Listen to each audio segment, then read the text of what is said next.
మొట్టమొదటి ప్రశ్న, ప్రకటన గ్రంథంలో చనిపోయిన ప్రవక్తలు వచ్చి సువార్త చేసి మళ్ళీ వెళతారు అని ఉంది.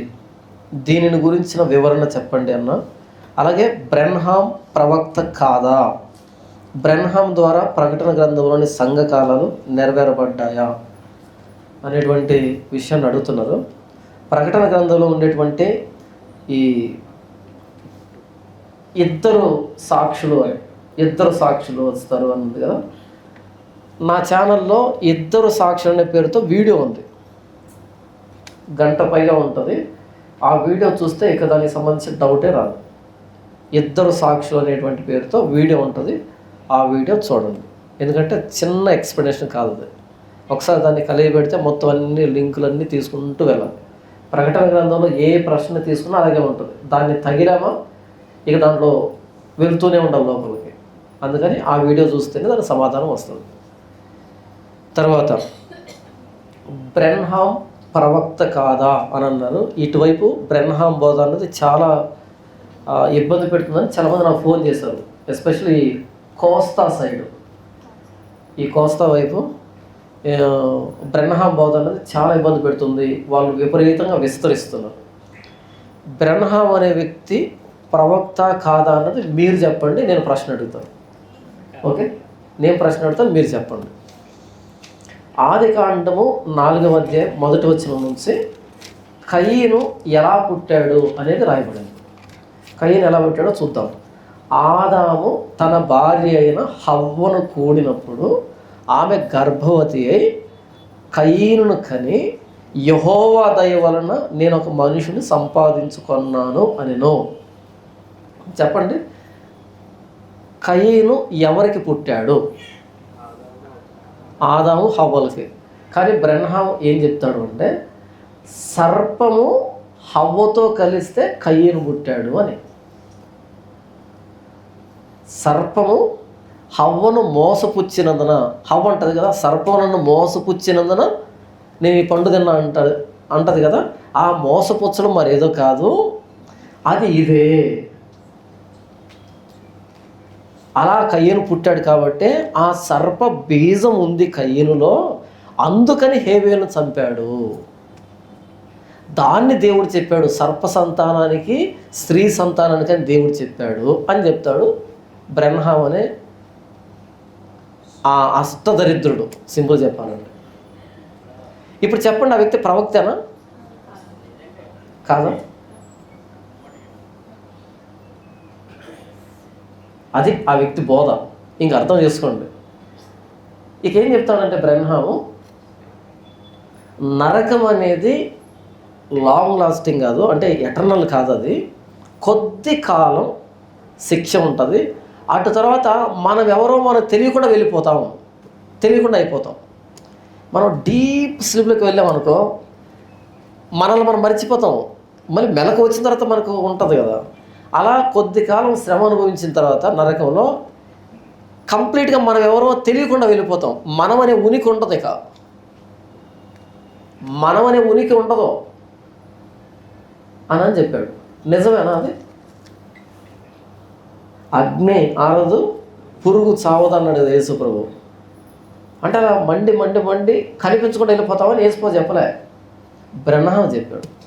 కాబట్టి బ్రెన్హామ్ అనే ఆ వ్యక్తి ప్రవక్త కాదు, కనీసం క్రైస్తవుడు కాదు, కనీసం ఇక ఏ జాతికి కూడా సంబంధించాడు కాదు. వాళ్ళ బోధ అలా ఉంటుంది. కాబట్టి బ్రెన్హామ్ అనే ఆ పేరు ఎత్తడం కూడా నాకు ఇష్టం లేక ఎన్ని రోజులు మాట్లాడలే ఆ వ్యక్తి గురించి. నాకు కొన్ని విషయాలు నచ్చవు, ఎందుకంటే వాళ్ళను ఎత్తడం కూడా నాకు నచ్చదు, ఆ పేర్లు కూడా ప్రస్తావన నచ్చదు. ఇక గతి లేక మాట్లాడాను. బ్రెన్హామ్ అనే వ్యక్తి గురించి మాట్లాడటం నాకు ఇష్టం లేదు. ఇంకా మనం లోపలికి వెళ్ళలేకపోతే ఇలాంటి చెత్త చెదారం అంతా మాట్లాడుకుంటూ ఉండాలి. ఇప్పుడు కయీను గురించి మాట్లాడుకున్నాం కదా, ఇలాంటి దరిద్రాలన్నీ మాట్లాడుకుంటూ ఉండాలి. ఇకపోతే ఈ బ్రెన్హాముని ప్రవక్త అని ఎందుకు అనుకుంటారు? ఎందుకు ఆ స్కోప్ వచ్చింది అంటే ప్రకటన గ్రంథం మీద కనీస అవగాహన లేకపోవడం వల్ల. ప్రకటన గ్రంథంలో 7 సంఘాలు ఉన్నాయి. ఏంటది? Ephesus, Smyrna, Pergamum, Thyatira, Sardis, Philadelphia, Laodicea, ఈ 7 సంఘాలు. ఇవి 7 భౌతికమైన సంఘాల, లేకపోతే 7 కాలాల?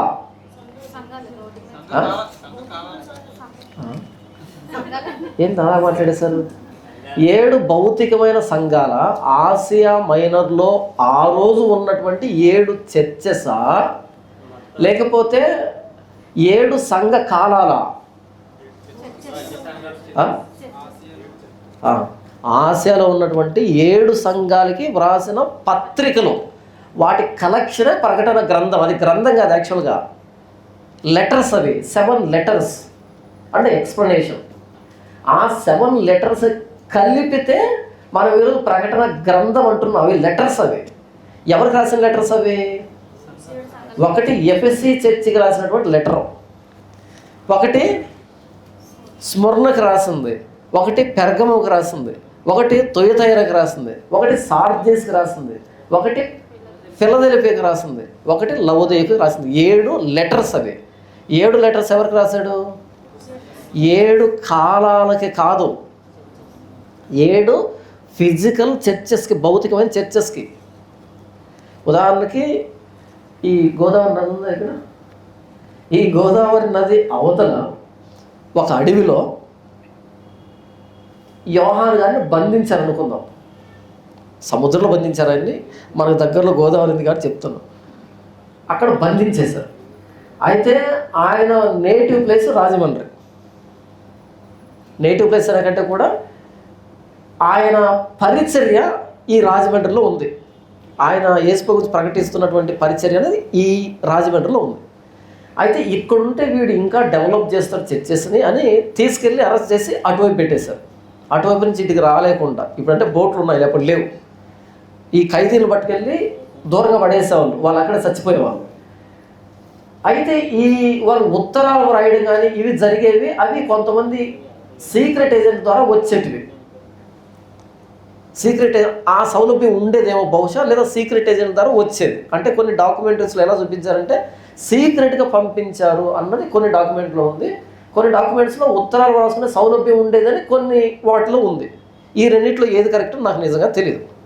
ఓకే, అలా ఏంటంటే ఆయన కష్టపడి ఏర్పాటు చేసిన సంఘాలు, పైగా ఆయన చివరి అపోస్తలుడు.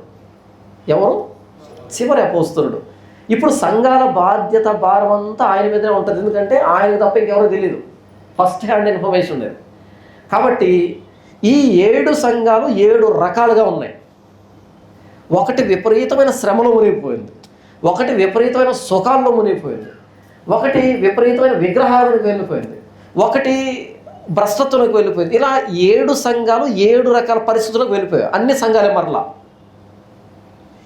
అప్పుడు ఒక్కో సంఘానికి ఆ సంఘంలో ఉన్న ప్లస్లు ఏంటి, మైనస్లు ఏంటి, వాళ్ళకి ఇచ్చే సూచన ఏంటని వీళ్ళకి ఒక లెటరు, వాళ్ళకు ఒక లెటరు, వాళ్ళకు ఒక లెటర్, అలా 7 లెటర్స్ పంపించాడు బయటికి. పంపించి ఇది 12వ అధ్యాయం వరకు, 11 చివరి దాకా ఉంటుంది ఈ వివరణ. 12 నుంచి చివరి దాకా ఈ 11 వరకు ఏం చెప్పాడో దాన్ని దృశ్య రూపంలో చెప్పాడు, పోలికలతో చెప్పాడు. ఫస్ట్ హాఫ్లో ఉన్నది సెకండ్ హాఫ్లో ఉంటుంది. కాకపోతే ఇంతవరకు చెప్పాడు, ఎక్స్ప్లెయిన్ చేశాడు. ఇటు తర్వాత చూపించాడు, దృశ్య రూపంలో చెప్పాడు. అలా ఆ ఉత్తరాలు, వాటి వెనకాలన్న ఆ సూచనలు, సలహాలు, ఎందుకు మీరు శ్రమ పడుతున్నారంటే, ఎందుకు మీరు భ్రష్టతలకు వెళ్ళారంటే, ఎందుకు మీరు ఇలా ఎదుర్కొంటున్నారంటే అనేదాన్ని చెప్పి పంపించాడు. భౌతికమైన 7 చర్చిలకు రాసిన 7 ఉత్తరాలు అవి. అయితే బ్రహ్మం ఏం చెప్తా అంటే కాదు, అవి 7 సంఘ కాలాలు. ఈ మొదటి శతాబ్దంలో దీంట్లో ఎఫెసు లాంటి లక్షణాలు ఉంటాయి, తర్వాత వచ్చే కాలంలో స్మరణ లాంటి లక్షణాలు ఉంటాయి, తర్వాత వచ్చే టైంలో ఈ లక్షణాలు ఉంటాయి. అయితే ఇప్పుడు ఈ 1900లో లవోదికయ సంఘకాలం ప్రారంభమైంది. ఆ లవోదికయ సంఘకాలానికి నేను సంఘ దూతనే అని చెప్పుకున్నాడు. అర్థమైందా? ఇదొక టైం పీరియడ్ అంట. ఈ 1990 నుంచి ఈ బయట మాట్లాడుతుంటారు కదా, కలికాలం వచ్చింది అంటుంటారే, అలా బ్రహ్మాం కాలం ఇది. అలా ఏంటంటే 1990 ఆ ప్రాంతం నుంచి ఒక పీరియడ్ స్టార్ట్ అయిందంట. అది లౌదికీయ సంఘం ఉండే లక్షణాలతో కూడుకున్న పరిచర్య అంట. దీన్ని సరిచేయడానికి వచ్చినటువంటి ప్రవక్త పేరు బ్రెన్హామ్ అంట. ఆయన చెప్పుకున్నది అంటే భౌతికమైన చర్చలని గుర్తుపట్టేంత గుడ్డోడు ప్రవక్త ఎలా అవుతాడు? సంఘ కాలాలు ఏంటి అసలు? 7 చర్చెస్, అవి కాలాలు కాదు. అవి బ్రెన్హామ్ని ఎవరైతే నమ్ముతున్నారో పాపం ఏబీసీలు కూడా తెలియదు బైబిల్లో వాళ్ళకి. ఏబీసీలు కూడా తెలియదు వాళ్ళకి, వాళ్ళే నమ్ముతారు. చూడండి, ప్రకటన గ్రంథము 1వ అధ్యాయము 4వ వచనం చూడండి. యోహాను ఆసియాలో ఉన్న 7 సంఘాలకి ఎక్కడున్నాయంట అవి? ఆసియాలో ఉన్నాయి. పౌలు మాట్లాడతాడు కదా, మేము ఆసియాలోకి వెళ్ళకుండా యేసు ఆత్మ మమ్మల్ని వెంబడి ఆటంకపరిచింది వద్దని అని చెప్పిందంటాడు కదా, ఆ ఆసియా. చూడండి, బైబిల్ చివరిలో మ్యాపులు ఉంటాయి. మీ బైబిల్ చివరిలో, తెలుగు బైబిల్ చివరిలో మ్యాపులు ఉంటాయి. ఆ మ్యాపుల్లో ఆసియాని ఎక్కడుంది చూడండి.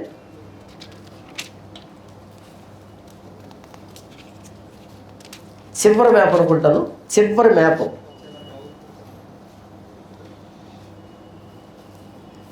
మ్యాపులో ఎక్కడుంది ఆసియా అని?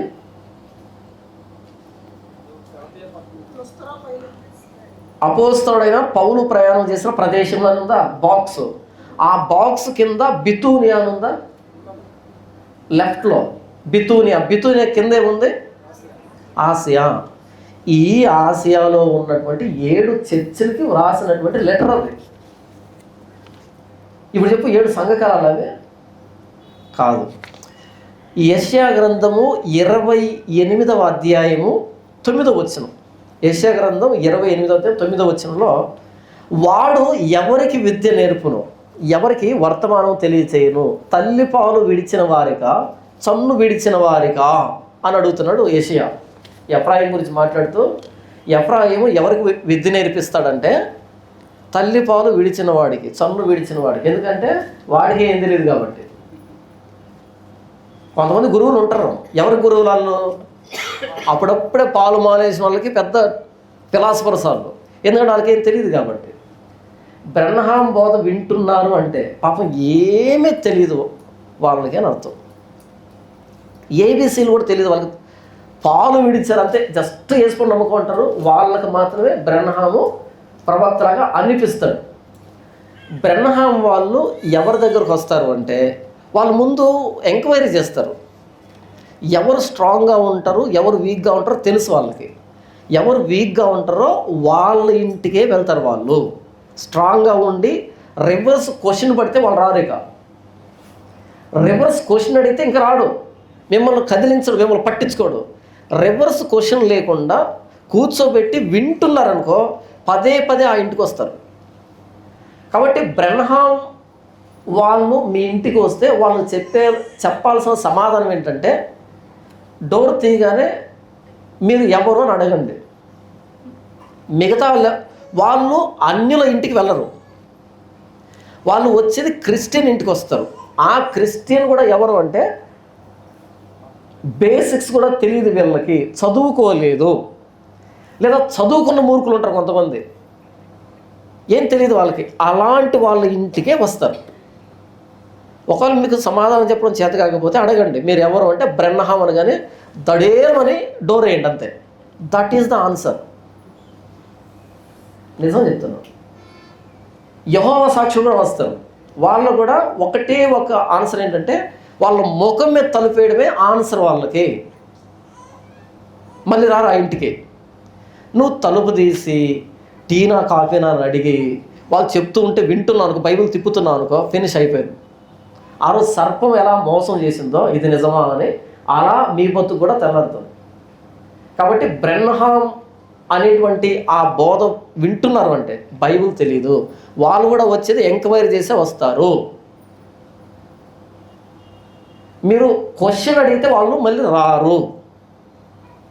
కాబట్టి ముఖం మీద డోర్ వేయండి, ఇంకెవరో వాళ్ళ బారిలో పడకుండా చూడండి. బ్రెన్హామ్ కానీ యెహోవా సాక్షులు కానీ చాలా ప్రమాదం, వాళ్ళ బోధ అలా ఉంటుంది. అర్థమైందా? 7 సంఘాలని 7 సంఘ కాలాలు అని 7వ సంఘ కాలానికి దూత అని ఈయన వర్ణించుకున్నాడు. ప్రవక్త కాదు కదా, మనిషిగా కూడా పనికిరాడు ఆ వ్యక్తి. అది విషయం. తర్వాత ఇప్పుడు చెప్పండి, సంఘ కాలాలు నెరవేరబడ్డాయా? ఉంటే కదా నెరవేరబడేవి, అవి లేవు. నెక్స్ట్ వందనాలు బ్రదర్. ప్రతి క్రైస్తవుడు ఎంత సమయం ప్రార్థించాలి? మత్తయి సువార్త 6:7లో అన్యజనుల వలె వ్యర్థమైన మాటలు వచ్చింపవద్దు అని ఉంది. ఎంత సమయం ప్రార్థించాలో దయచేసి చెప్పగలరు? ప్రార్థన అన్నది వ్యక్తిగతం. ఎంతసేపు అయినా దేవునితో మాట్లాడవచ్చు. అయితే యేసు ఏమంటే వ్యర్థమైన మాటలు ఉచ్చరించొద్దు. నా చిన్నతనంలో విన్నాను, మరి ఇప్పుడు ఉన్నాయో నాకు తెలీదు. మా వీధిలో దేవాలయం ఉండేది. దేవాలయం మీద అది మైక్ ఉంటుంది కదా, ఆ మైక్లో క్యాసెట్ పెట్టేవాళ్ళు. ఆ క్యాసెట్లో ఓం అని వస్తుంటుంది. గంట అయినా ఓమే, 2 గంటలైనా ఓమే వస్తూనే ఉంటుంది. అది అంతే వస్తుంది. ఇప్పుడు కూడా నేను నా చిన్నతనంలో విన్నదే. అది ఇటువైపు అయిపోగానే ఎవడో పరిగెత్తుకుంటూ వెళ్ళి ఇటు తిప్పి పెడతాడు, మళ్ళీ ఓమే, అంతే. మాకు నిద్ర ఉండేది కాదు. తెల్లవారుజాము స్టార్ట్ చేస్తాడు ఆయన, మా బావే ఆయన, వచ్చి పెట్టి వెళ్ళి పడుకుని నిద్రపోయాడు ఆయన. మేము ఇంకా ఏదైనా పాటో పద్యం అయితే సరే నెక్స్ట్ ఏముంటుందో అని కనీసం క్యూరియాసిటీ ఉంటుంది. ఎంతసేపు అదే అయిపోతే మళ్ళీ ఎటు తిప్పి పెడతాం, అంతే. ఒకసారి మీటింగ్కి వెళ్ళాను, నెల్లూరు దగ్గర అనుకుంటాను. వాళ్ళు దాదాపు 2 కోట్లు పెట్టి చర్చి కట్టారు. ఆ చర్చి యానివర్సరీ పిలిచారు నన్ను, వెళ్ళాను. మళ్ళీ వెలవలేదండి. వెళ్తే నేను రెడీ అవుతున్నా, అంటే డ్రెస్అప్ అయి రెడీ అవుతున్నా వెళ్ళడానికి. నన్ను వదలాలి కదా, నేను స్పీకర్ని, నాకు కొన్ని నీడ్స్ ఉంటాయి, నేను అవన్నీ అయిపోగొట్టుకొని వస్తాను. తెల్లవారుజామున వచ్చి లేపాను నన్ను. ఎక్కడికి? స్తోత్ర బలో లేకపోతే స్తుతి బలో ఏదో ఒక పేరు చెప్పారు. స్తోత్ర బలే ఏదో ఒక విధమైన బలి, ఆ ప్రార్థన పేరు, దానికి పిలిచారు నన్ను వచ్చి పాల్గొనమని. నాకు ఇలాంటివంటే నచ్చవు, నిజంగా నచ్చవు. ప్రేయర్ నేను చేసుకుంటాను తప్ప మీరు పిలిచి ప్రేయర్కి రమ్మంటే పొరపాటు రాను, ఎక్కడికి వెళ్ళను. ఒకసారి ఈ ప్రేయర్ సబ్మిట్ అని పిలిచారు. గొలుసు ప్రార్థన అంటారు చూసారా, అందరు రౌండ్ కూర్చొని ఒక పేపర్ తీసుకొని అందరూ ప్రార్థన చేస్తారు కదా. నాకు తెలియక వెళ్ళాను అక్కడికి. అంటే ఏదో మీటింగ్ అని వెళ్ళాను, ఏదో రీసెంట్గానే తెలిసిన వాళ్ళు పిలిచారు, సరే వెళ్ళాను. ఏదో ప్రార్థనతో వాళ్ళు చేసుకుంటారు, కూర్చున్నాను, వెళ్ళాను. మనం అలా రౌండ్ వేద్దామని వెళ్ళాను. అక్కడ వెళ్ళిన తర్వాత తెలిసింది ఏంటంటే అందరు రౌండ్ కూర్చుంటున్నారు. అక్కడికి రౌండ్, అక్కడికి రౌండ్. చూసారు ఈ అట్మాస్ఫియర్ ఎప్పుడైనా? అలా రౌండ్ కూర్చుంటున్నారు. నేను కూడా ఒక రౌండ్లో కూర్చోవలసి వచ్చింది. కూర్చోగానే ఆ పేపర్ ఉంటుంది, పేపర్లో రాసి ఉంటారు, సువార్త రాజుకి మోకాలు నొప్పులు, దానియేలు గారికి వీసా రావాలి, లేకపోతే మత్తయ్య గారికి జాబ్ రావాలి, ఈ టైప్ అన్నీ రాసి ఉంటారు. ఇవన్నీ చదువుతారు, ప్రార్థన అందరూ చేయాలి. ఆ పేపరు ప్రతి గ్రూప్కి ఇచ్చారు, జిరాక్స్ తీసి ప్రతి గ్రూప్కి ఇచ్చారు. అందరు కూర్చున్నారు. నాకు అర్థమైంది విషయం. కాసేపు నిలబడుకున్న అందరూ కూర్చున్నారు. ఏ పర్సన్ దగ్గర అయితే అది ఉందో ఆ వ్యక్తి రైట్ సైడ్ నుంచి పాస్ అవుతుంది. అది ఇలా రైట్ సైడ్ నుంచి పాస్ అవుతుంది. ఈ వ్యక్తి అంతా చేసిన తర్వాత ఈ వ్యక్తికి ఇస్తే ఈ వ్యక్తి ఇలా చేసుకుంటూ వస్తుంది. ఏ వ్యక్తి తీసుకున్నాడో ఆ వ్యక్తి పక్కన లెఫ్ట్ సైడ్లో కూర్చున్నాడు. అంటే ఇది తిరుక్కొని వస్తారు కదా, అలా తిరుక్కొని సగం వచ్చేటప్పటికి ఫోన్ తీసుకుని బయటకు వెళ్ళిపోయారు. ఆ తర్వాత ఈ పక్క ఉంటుంది కదా, కొంచెం అన్న జరగండి అంటే ఈయన కళ్ళు మూసుకొని చేశాడు, ఆయన కళ్ళు మూసుకొని చేశాడు. ఇద్దరు తెలియదు కదా మధ్యలో ఎవరు ఉన్నారు. అలా గ్యాప్ తీసుకుని ఆ మధ్యలో కూర్చున్నాను. అది తిరుక్కొని ఈ చివరికి వచ్చి ఆగింది. మీకు అర్థమైందా? అంత డెడికేషన్గా ప్రే చేస్తాను నేను అలాంటి చోట. అంటే ఎవరో పెట్టిన బ్యానర్ కింద నేను చెయ్యలేను, నా చేత కదా. నాకు అనిపిస్తే చేస్తాను. ఎవరో ఇలా చెయ్యాలంటే పొరపాటున కూడా చేయను. ₹1,00,000 ఇచ్చిన చేయను. డిసెంబర్ 31 వస్తుంది కదా, ఆ డిసెంబర్ 31 వస్తే మామూలుగా అందరు చర్చి పెడతారు, రాత్రంతా పాటలు ఏంటంటే ఉంటాయి కదా. పెట్టను, హాయిగా పడుకొని నిద్రపోతాను. అంటే అంత నిద్ర మేలుకొని సాధించేంత ఏమీ లేదు. మిగతా రోజులు ఉండొచ్చు కదా, ఆ రోజు ఎందుకు ఉండాలి? అలా ఉంటుంది నా పరిస్థితి. కాబట్టి ప్రార్థన ఎంతసేపు చెయ్యాలి అన్నది యేసు నేర్పించలే. ఆ స్తోత్ర బలి అనేటువంటి ఆ ప్రార్థనకు పిలిచారు కదా నన్ను, నేను వెళ్ళలే, మా తమ్ముడు వెళ్ళాడు. నువ్వు వెళ్ళు అన్న, మా తమ్ముడు వెళ్ళాడు, అన్న తర్వాత వస్తాడని. అక్కడ వెళ్ళిన తర్వాత ఫస్ట్ ఆ ప్రార్థన ప్రారంభించిన ఆయన 1/2 అవర్ చేశాడంట. ఏమని చేశాడు విజయ్ అంటే, 2 చేతులు పైకెత్తాడంటే అందరూ 10 మంది కూర్చున్నారు. స్తోత్రం స్తోత్రం స్తోత్రం స్తోత్రం అన్నాడు. అర్ధగంట స్తోత్రం అన్నాడు. అది స్తోత్ర బలి అంటే. అది వినగానే నేను చిన్నప్పుడు విన్నానే ఓం అని వస్తుంటుంది చూడ, అది గుర్తొచ్చింది. అంటే జస్ట్ ఓం స్థానంలో స్తోత్రం పెడితే స్తోత్ర బలి ప్రార్థన అనిపించింది నాకు. వాళ్ళే నయం కదరా, మనుషులను వేధించకుండా క్యాసెట్ పెడుతున్నారు, వీళ్ళు మనుషులను హింసిస్తున్నారు. నువ్వు అర్ధగంట స్తోత్రం చెప్పి, వాడు అర్ధగంట స్తోత్రం చెప్పి ఎవరికి ఉపయోగం, దేనికి ఉపయోగం? అలా ప్రార్థన చేయొద్దు. ప్రార్థన అన్నది కమ్యూనికేషన్, ఆయనతో మాట్లాడటము. ప్రార్థన అంటే మాట్లాడడం, అడగడం, చెప్పడం. ఒక అబ్బాయి పాస్ ట్రైనింగ్ వెళ్ళాడంట, పెద్దకొస్తూ జరిగిన సంగతి చెప్తున్నా. పాస్ ట్రైనింగ్ వెళ్ళాడు, ట్రైనింగ్ అయిపోయింది, ఇంటికి వచ్చాడు. ఇంటికి వచ్చి సాయంకాలం పైకి వెళ్ళాడు, డాబా మీద పైకి, అంత కాంప్లెక్స్ పైకి వెళ్ళాడు. ఎందుకంటే ఏకాంత ప్రార్థనకి వెళ్ళాడు. అప్పుడప్పుడు అడవుల్లోకి వెళ్తూ ఉంటారు, అడవుల్లోకి వెళ్తారు ఏకాంత ప్రార్థనని. విన్నారు ఎప్పుడైనా? ఏకాంత ప్రార్థనని వెళ్తారు. ఇప్పుడు ఆ కష్టం లేకుండా ప్రార్థన గుహలు వచ్చాయి, ప్రార్థనా తోటలో ప్రార్థనా గుహలు వచ్చాయి కదా. అంటే ఒక షెడ్ లాంటిది వేస్తారు, ఒక క్యాబిన్ లాంటిది, దాని లోపలికి వెళ్ళిపోయి ప్రార్థన చేసుకోవడం అనమాట, అడవుల్లోకి వెళ్ళకుండా. అదొక విధమైన పబ్లిసిటీ. అలా మొత్తానికి పైకి వెళ్ళాడు, ఏకాంత ప్రార్థనకి వెళ్ళాడు. ప్రార్థన అంటేనే ఏకాంతం, మరలా ఏకాంత ప్రార్థన అంటే ప్రార్థన అంటేనే ఏకాంతం, మరలా ఏకాంత ప్రార్థన అంట. పైకి వెళ్ళాడు, పైకి వెళ్ళి 2 చేతులు పైకి ఎత్తాడు, ప్రార్థన చేస్తున్నాడు. ఈలోపు ఎదురింటి ఆయన వచ్చి అలా జుట్టు పట్టుకొని పైకి లేపాడు ఈ వ్యక్తిని. జుట్టు పట్టుకొని పైకి లేపి, ఎరా ఎంత ధైర్యం ఉంటే నా ఎదురుగా నా కూతురు పిలుస్తావా అని. వీడికి అర్థం కదా, కాసేపు నేనెప్పుడు పిలిచాను, ఈ వ్యక్తి ప్రార్థన చేస్తున్నాడు, కానీ ఆయన వచ్చి నా కూతుర్ని పిలుస్తావా నా ఎదురుగా జుట్టు పట్టుకొని లేపాడు. వాడికి అర్థం కదా విషయం. ఈ 2 చేతులు పైకెత్తి అంటున్నాడు, గ్లోరీ గ్లోరీ గ్లోరీ అంటున్నాడు. ఆ అమ్మాయి పేరు గ్లోరీ అంట.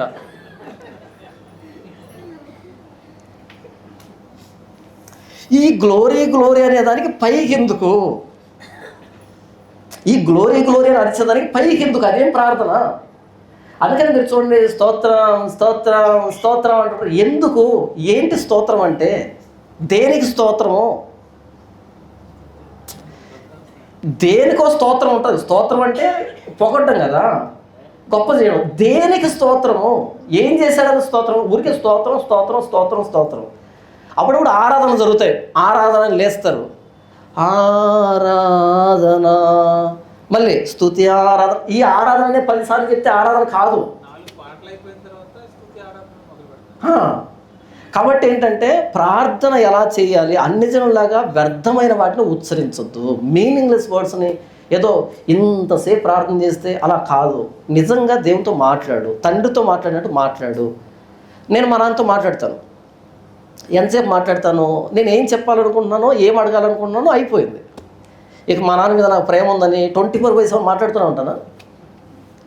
మాట్లాడచ్చు నిజంగా అంత సినిమా ఉంటే, లేకపోతే అంత మాట్లాడాల్సిన అవసరం లేదు. పరలోకముందున్న మా తండ్రి, ఆయన మన తండ్రి, ఏం మాట్లాడుతూ మాట్లాడు. అన్ని జనులాగా వ్యర్థమైంది ఉచ్చరించొద్దు. విస్తరించి మాట్లాడటం వల్ల తమ మనవి వినపడుతుందని వాళ్ళు అనుకున్నట్టుగా మీరు అనుకోవద్దు. ఇప్పుడు ప్రార్థన వీరులు వచ్చారు, ఎవరంట? వారియర్స్ ఆఫ్ ప్రేయర్ అంట, ప్రార్థన వీరులు అంట. ఏం చేస్తారు వీళ్ళు? ప్రార్థన చేస్తారు. బైబిల్ ఆ పదం మీద కనపడదు, ప్రార్థన వీరులని. ఇది ఒక విధమైన మూఢత్వం కాదు. ప్రార్థన ఏంటి అని చెప్పు, వాళ్ళ అవసరాన్ని దేవుణ్ణి అడుగుతాడు అంతే. లెంత్ను బట్టో లేకపోతే ఆ పదాలను బట్టి విచిత్ర పదాలను ప్రయోగిస్తే దేవుడు వింటాడు కాదు. ఎగ్జాక్ట్గా నువ్వు ఏంటో దేవుడికి చెప్పు, ఆయన వింటాడు, సమాధానం ఇస్తాడు. అది రిలేషన్, అది కమ్యూనికేషన్. అంతేగాని టైంను బట్టి పెద్ద ప్రార్థన చిన్న ప్రార్థన దేవుడు వింటాడు కాదు. కొంతమంది పలానా దైవజనుడు 8 గంటలు ప్రార్థించేవాడు అని చెప్తున్నారు. ఎందుకు? అది ఆయన ఇష్టం. 24 గంటలు ప్రార్థన చేసుకోండి, నాకెందుకు అదంతా? కాబట్టి మనం కనీసం గంట అయినా ఉండాలి ప్రార్థనలో. మా సైడ్ ఒక పాస్టర్ ఉన్నాడు, ఆయన చర్చికి ఎవరైనా వచ్చినప్పుడు వాక్యం చెప్పడానికి పిలుస్తాడు. వాక్యం చెప్పడానికి ఆయన వచ్చినప్పుడు ఫస్ట్ క్వశ్చన్ అడుగుతాడంట, ఎంతసేపు ప్రార్థన చేస్తావు, ఎంత మోకాళ్ళ అనుభవం ఉంది నీకు. ఏ అనుభవం అంట? మోకాళ్ళ అనుభవం ఉంది అని అడుగుతాడు. ఆ వ్యక్తి గంట అంటే రిజెక్ట్, ముఖం మీద చెప్తాడు వద్దని. కనీసం 2 గంటలు ప్రార్థన చేయాలంట. అదే సహజం నాకు తెలీదు. చెప్పండి, ఎంతసేపు ప్రార్థన చేయాలి?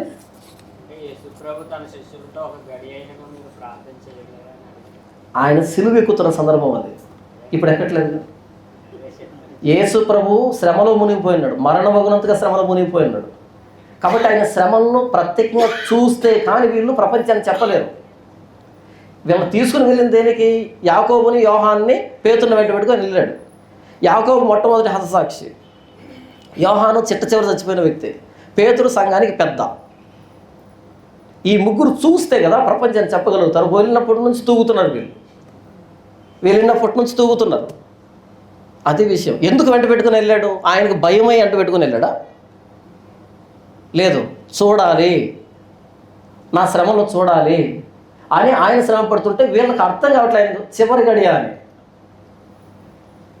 కాబట్టి నాతో పాటు ఎందుకు మేల్కోలేకపోతున్నారు అని చెప్పి యేసుప్రభు అంటాడు, శరీరం బలహీనమే, ఆత్మ సిద్ధమే అని చెప్పాడు యేసుప్రభు. ఇది మీ తప్పు కాదులే, శరీరం అలాంటిది అని చెప్పాడు. యేసుప్రభు ఏమైనా గంట ఉండాలని చెప్పలే. కాబట్టి 3 గంటలు. ఈ ఇది పరమగీతములు చూడండి. పరమగీతములు 8వ అధ్యాయం మాట రాయబడింది. ఈ మధ్య ఎవరో ఫోన్ చేశారు నాకు ఇటువైపు నుంచే. ఆ పరమగీతాల్లో వచ్చి నన్ను చూపించంట. ఆయన చెప్పినటువంటి మాట ఏంటి చూడండి. 8వ అధ్యాయము 11వ వచనం. బయలు హామోను నందు సొలొమోనుకు ఒక ద్రాక్షవనం కలదు, అతడు దాన్ని కాపులకు ఇచ్చెను, దాని ఫలములకు వచ్చుబడిగా ఒక్కొక్కడు 1000 రూపాయలు తేవలెను. అది చూపించన్నాడంట. ప్రతి ఒక్కడు 1000 రూపాయలు ప్రతి నెల కానుక ఇవ్వాలని. ఇక్కడ నుంచి ఫోన్ వచ్చింది నాకు, ఈ సైడ్ నుంచే. సీరియస్ చెప్తున్నాను. ఖచ్చితంగా ప్రతి ఒక్కరు నెల 1000 రూపాయలు తీసుకొని రావాలంట. మళ్ళీ దశమ భాగం వేరే, కానుక వేరే. ఇది వచ్చుబడి.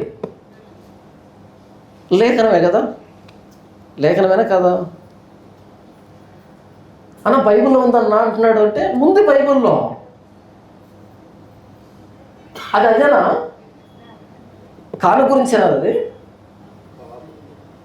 అదే. ఇప్పుడు యేసు ప్రభు వచ్చి మీరు మేలుకొని ఉండలేరు ఒక్క గడి అయిన అంటే 3 గంటలు మేలుకోమని చెప్పాడా? సేవకుడు 3 గంటలు ఉండాలని, తర్వాత విశ్వాస గంట ఉండాలని కాదు. బైబిల్ ఏదైనా చూపించి వాళ్ళ సొంత వ్యాఖ్యానం చెప్తే వినొద్దు. మీకు ఎంతసేపు దేవునితో మాట్లాడాలనిపిస్తుందో అంతసేపు మాట్లాడాలని. మోకరించి ప్రార్థన చేయాలని అనిపిస్తే మోకరించి ప్రార్థన చేయండి. కూర్చొని ప్రార్థన చేయాలంటే కూర్చొని ప్రార్థన చేయండి. నిలబడి ప్రార్థన చేయాలంటే నిలబడి ప్రార్థన చేయండి. అలా పడుకొని ప్రార్థన చేయాలంటే పడుకొని ప్రార్థన చేయండి. నడుస్తూ ప్రార్థన చేయండి. అంటే మీ సౌలభ్యం అని చెప్తున్నాను. కొన్ని సందర్భాలు నిలబడుకొని పనిచేసేది ఉంటుంది, నిలబడుకొని మాట్లాడచ్చు దేవునితోనే. కాబట్టి ప్రార్థన అనేది అందులో కంటెంట్ ఎలాగో ఉండాలి అనేది చెప్పాడు, కానీ ఎంతసేపు అని చెప్పలే. ఆ డ్యూరేషన్ కానీ ఆ క్వాంటిటీ కానీ దేవుడు చెప్పలే. ఇవన్నీ ఈ మధ్యలో వచ్చినటువంటి పైత్యాలు అంతే. మార్క్స్ వార్త 1:10. వెంటనే ఆయన నీళ్ళ నుండి ఒడ్డునకు వచ్చుతుండగా ఆకాశం చీల్చబడుటయు పరిశుద్ధాత్మ పావురం వలె తన మీద దిగివచ్చుటయు చూచెను. ప్రశ్న, పరిశుద్ధాత్మ పావురాకారమా లేక పావురం వచ్చిందా చెప్పగలరు? పావురాకారంలో వచ్చాడు పరిశుద్ధాత్మ దేవుడు, పావురాకారంలో కనిపించాడు. పెంతెకొస్తు పండుగ దినాన బలమైన గాలి లాంటి శబ్దంగా వినిపించాడు. అక్కడికి వెళ్తే అగ్ని నాలుగులుగా విభాగింపబడినట్టుగా కనిపించాడు. మేనిఫెస్టేషన్ ఆఫ్ హోలీ స్పిరిట్ అంటారు. అలా కనిపించాడు, ప్రజలకు తెలియాలి కాబట్టి. బాప్తిస్మం ఇచ్చేవానికి నిర్ధారణ కోసం కనిపించాడు. అది విషయం. అందుకని ఇప్పుడు క్రిస్టియన్ పాంప్లెట్ల మీద ఏముంటుంది? ఇటువైపు ఒక తెల్ల పావురం, అటువైపు ఒక తెల్ల పావురం, మధ్యలో సిలువ, ఆ మధ్యలో పావురం ఎగురుతూ ఉంటే ఆ నోట్లో ఒక ఒలివాగు. ఇంతగా అది నోవాహు పావురమో లేకపోతే పరిశుద్ధాత్మ దేవుడో తెలియదు. ఆ నోట్లో ఒలివాగు పెట్టుకొని ఎగిరింది నోవాహు పావురం. ఇక్కడ బాప్తిసం వచ్చింది పరిశుద్ధాత్మ దేవుడు. కన్ఫ్యూజ్, ఏ పవర్ అయితే ఏముండదని.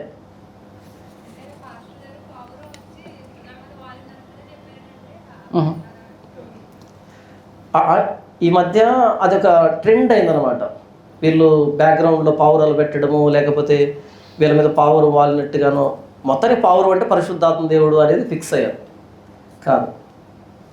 తర్వాత న్యాయాధిపతులు 8:22 ఇశ్రాయేలీలు గిద్యోనుతో అని ఉంది కదా, అదే న్యాయాధిపతులు 8:25 ఇష్మాయేలీలు అని ఉంది ఏంటి?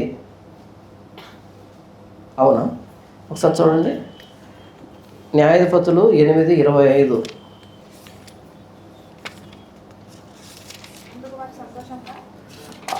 చదవండి. అందుకు వారు సంతోషంగా మీరు వాటిని ఇచ్చేదమని చెప్పి ఓకే అర్థమైంది. ఇష్మాయిల్ దగ్గర నుంచి దోచుకుంటారు కదా, వాళ్ళు ఓడిపోయిన వాళ్ళు. 8:25 అందుకు వారు సంతోషంగా మేము వాటిని ఇచ్చేదామని చెప్పి ఒక బట్టపరిచి ప్రతివాడు తన దోపుడు సొమ్ములో ఉండి పోగులను దాని మీద వేసెను. ఇక్కడ ఇష్మాయేలీలో 24 మరియు గిద్యోను మీలో ప్రతివాడు తన దోపుడు సొమ్ములో ఉన్న పోగులను నాకు ఇవ్వాలని మనవి చేయుచున్నాను. నేను వారు ఇష్మాయేలీలు కనుక వారికి పోగులు ఉండెను. ఓడిపోయిన వాళ్ళు వీళ్ళు ఇష్మాయేలీలు. పైన మాట్లాడుతుంది ఇశ్రాయేలు గురించి. తర్వాత జాన్పాల్ గారికి వందనాలు. పాత నిబంధన జనమునకు ఎలోహిం అనగా దేవుని బహుళత్వమును మోషే ఏ విధంగా అర్థం చేయించాడు? లేఖనాధారంతో వివరించగలరు. Very good. అంటే ఎలోహిం అనే దాంట్లో బహుళత్వం ఉంది అని పాత నిబంధన ప్రజలకి మోషే ఎలా వివరించాడు అని మంచి ప్రశ్న అడిగారు. ఎలోహిం అనే పదం హెబ్రీ పదం. ఎలోహిం అనే పదం హెబ్రీ పదం, తెలుగు పదం కాదు, అది హెబ్రీ పదం. అది మనకు తెలుగులో ఏదైనా పదం ఉందనుకో, మనకు అర్థమయ్యేదానికి అవకాశం ఉంటుందో అర్థం కాదా? జస్ట్ అది వినగానే అర్థమైపోతుంది మనకి. ఎందుకని? మనం తెలుగు వాళ్ళం కాబట్టి తెలుగు పదం వినగానే అర్థమైపోతుంది, దాన్ని ఎక్స్ప్లెనేషన్ అక్కర్లేదు మనకి, అనవసరం, తెలిసిపోతుంది. ఇప్పుడు ఎలోహిం అన్నది హెబ్రీ పదం కాబట్టి హెబ్రీలకి ఆటోమేటిక్గా అర్థమవుతుంది. ఎలోహా అంటే దేవుడు అని హెబ్రీలో, ఎలోహీం అంటే దేవుళ్ళు అని. కానీ మనం 26లో చూస్తే దేవుడైన యెహోవా మనము మన పోలిక చొప్పున మన స్వరూపంలో నరులను చేయదము. యెహోవా అన్నాడు, మనము అన్నాడు. అంటే ఏకవచనములా కనిపించే బహువచన పదం అని యూదులకు తెలుసు. మొదటి వచనంలో ఆదియందు దేవుడు అనగానే ఎలోహీం భూమి ఆకాశం సృజించెను. రెండవ లైన్లో దేవుని ఆత్మ జలములపై అల్లాడుచుండెను అని వ్రాయబడింది. అక్కడ ఇద్దరు కనిపించారు. తర్వాత 26వ వచనంలో బహుళత్వం కనిపించింది. కాబట్టి వాళ్ళకు అప్రయత్నంగానే తెలిసిపోయేటువంటి విషయం ఇది, అప్రయత్నంగానే తెలిసిపోయే విషయం ఇది, దేవునిలో బహుళత్వం ఉంది అని. కాబట్టి వాళ్ళు దాంట్లో కన్ఫ్యూజ్ కాలే. ఆ బహుళత్వంలో క్రీస్తును పెట్టే దాంట్లోనే ఇబ్బంది పడ్డారు వాళ్ళు. ఆ బహుళత్వంలో ఈ క్రీస్తు ఉండడం ఏంటి? ఈయన మరీ కుమారుడు కదా, యోసేపు కుమారుడు ఎంచబడ్డాడు కదా, ఈయన సోదరి వాళ్ళంతా ఉన్నారు కదా అని ఈయన పెట్టేదానికి ఇబ్బంది పడ్డారు వాళ్ళు. దేవుడికి బహుళత్వం ఉంది అనే దాంట్లో ఇబ్బంది పడలే వాళ్ళు. ఆ బహుళత్వంలో ఈ యేసుప్రభువును పెట్టడం ఏంటి? అక్కడ వాళ్ళు ఇబ్బంది పడ్డారు. కాబట్టి అది హెబ్రీ పదం. వాళ్ళు హెబ్రీలు కాబట్టి అప్రయత్నంగానే వాళ్ళకు అర్థమైపోతుంది. అది మనకు తెలుగు అర్థమైనంత సులభంగా అర్థమవుతుంది. ఒకవేళ ఎవరికైనా కన్ఫ్యూజ్ ఉంటే కొంచెం ఎక్స్ప్లెయిన్ చేస్తే సరిపోద్ది. పాత నిబంధన అంతలో వేరు వేరు సందర్భాల్లో ఇది మనం చూస్తాం కాబట్టి వాళ్ళకి అర్థమైపోయే విషయం. మనం దానియేలు గ్రంథం 7వ అధ్యాయంలో చూసినా సరే మహావృద్ధుడు కనిపిస్తాడు, మనిషి కుమారుడు పోలిన ఒకడు కనపడతాడు, ఈ వర్ణన కనిపిస్తుంది. కాబట్టి వాళ్ళకి అప్రయత్నంగానే అర్థమైపోతుంది చదువుతూ ఉంటే. బైబిల్పై ఏ విధమైన అవగాహన ఉండాలి? కొత్తగా బైబిల్ చదవడం మొదలుపెట్టిన వారికి మీరు ఇచ్చే సూచనలు ఏమిటి? మంచి ప్రశ్న. అవగాహన అంటే ఏ విషయంలో అన్నది వ్రాసుంటే బాగుంటుంది. ఏ విధమైన అవగాహన ఉండాలి అంటే సోలా స్క్రిప్టూరా అని అంటారు. సోలా స్క్రిప్టూరా అంటే స్క్రిప్చర్స్ అలోన్, ఓన్లీ స్క్రిప్చర్ అంతే. బైబిల్ చదువుతున్నప్పుడు Bible is self sufficient. Self sufficient అంటే ఇంతే, దీనికి ఇంకొకటి సపోర్ట్ అక్కర్లేదు. దీన్ని అర్థం చేసుకోవడానికి ఇంకొకటి అక్కర్లేదు, దీని కొనసాగింపుగా ఇంకోటి అక్కర్లేదు, దీంట్లో ఏదో తక్కువ ఉందన్నట్టుగా లేదు. ఇది సెల్ఫ్ సఫిషియంట్, సోలా స్క్రిప్టూరా, ఓన్లీ బైబిల్ మాత్రమే అనేది ముందు ఉండాలి. ఇది కంప్లీట్ రెవల్యూషన్ ఆఫ్ గాడ్, ఇది దేవుని ప్రత్యక్షత, ఇంకేది అక్కర్లేదు. సెల్ఫ్ సఫిషియంట్ అంటారు దీన్ని.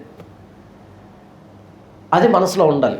ఎందుకు ఈ మాట చెప్తున్నానంటే, ఈ మధ్య అనవసరంగా వెళ్ళి ఆ ముస్లిమ్స్ మీదనో హిందువుల మీదనో పడుతున్నారు. వాళ్ళ గ్రంథాలు తెచ్చుకొని వాళ్ళ పురాణాలు, వాళ్ళ ఇతిహాసాలు వాటి మీద పడి వాటిని గెలుపుతున్నారు.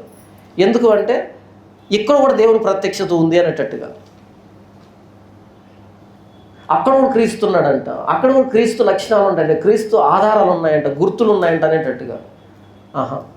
బైబిల్ మాత్రమే, లేఖనం మాత్రమే, ఇంకోటి కలిపేదానికి లేదు, ఒకటి తీసేదానికి లేదు. సెల్ఫ్ సఫిషియంట్ అనేది మొదట దీని మీద మనకు అవగాహన ఉండాలి. ఇది మాత్రమే దైవ ప్రేరేపితం, పరిశుద్ధాత్మ దేవుని ప్రేరేపితం, ఇంకెక్కడ పరిశుద్ధాత్మ దేవుని ప్రేరేపణ లేదు అన్నది ఉండాలి. ఇకపోతే కొత్తగా బైబిల్ చదివిన వారికి మీరు ఇచ్చే సూచనలు ఏంటి అంటే, ఏం చెప్పాలి దీనికి?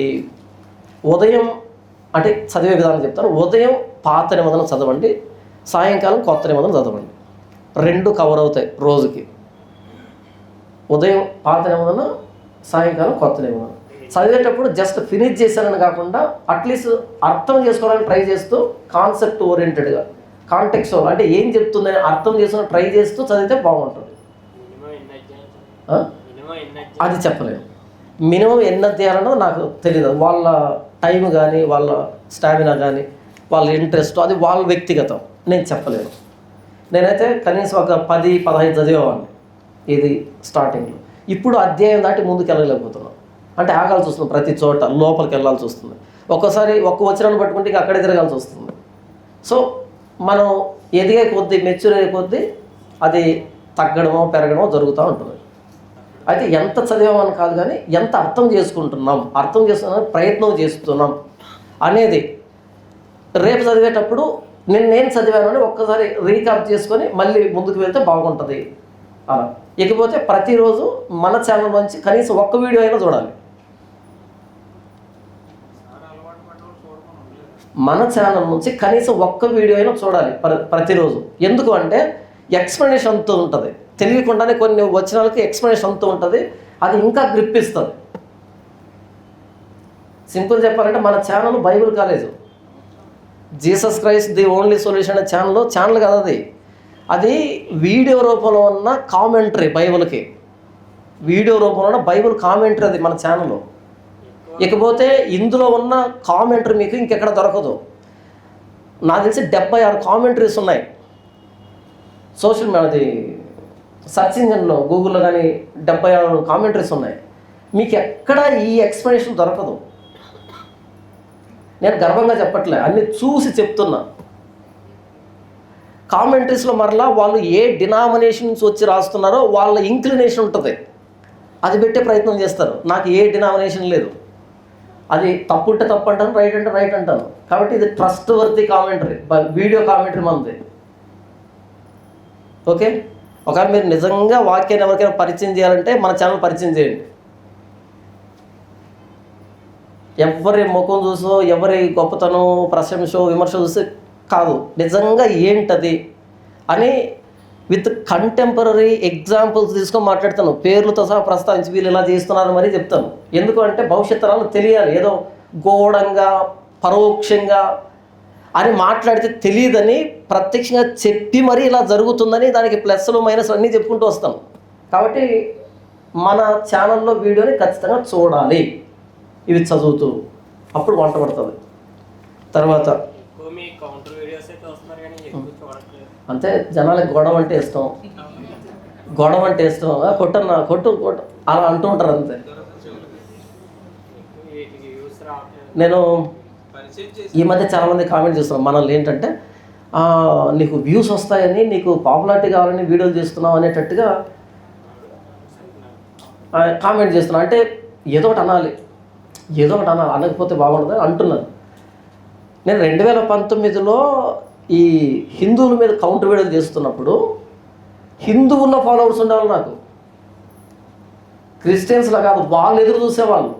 మీ విధానం బాగుంటుంది, అని వాళ్ళు ఉండేవాళ్ళు. ఒకసారి కౌంటర్ వీడియోలు మానేశాను, ఒక వారం పాటు మానేశాను.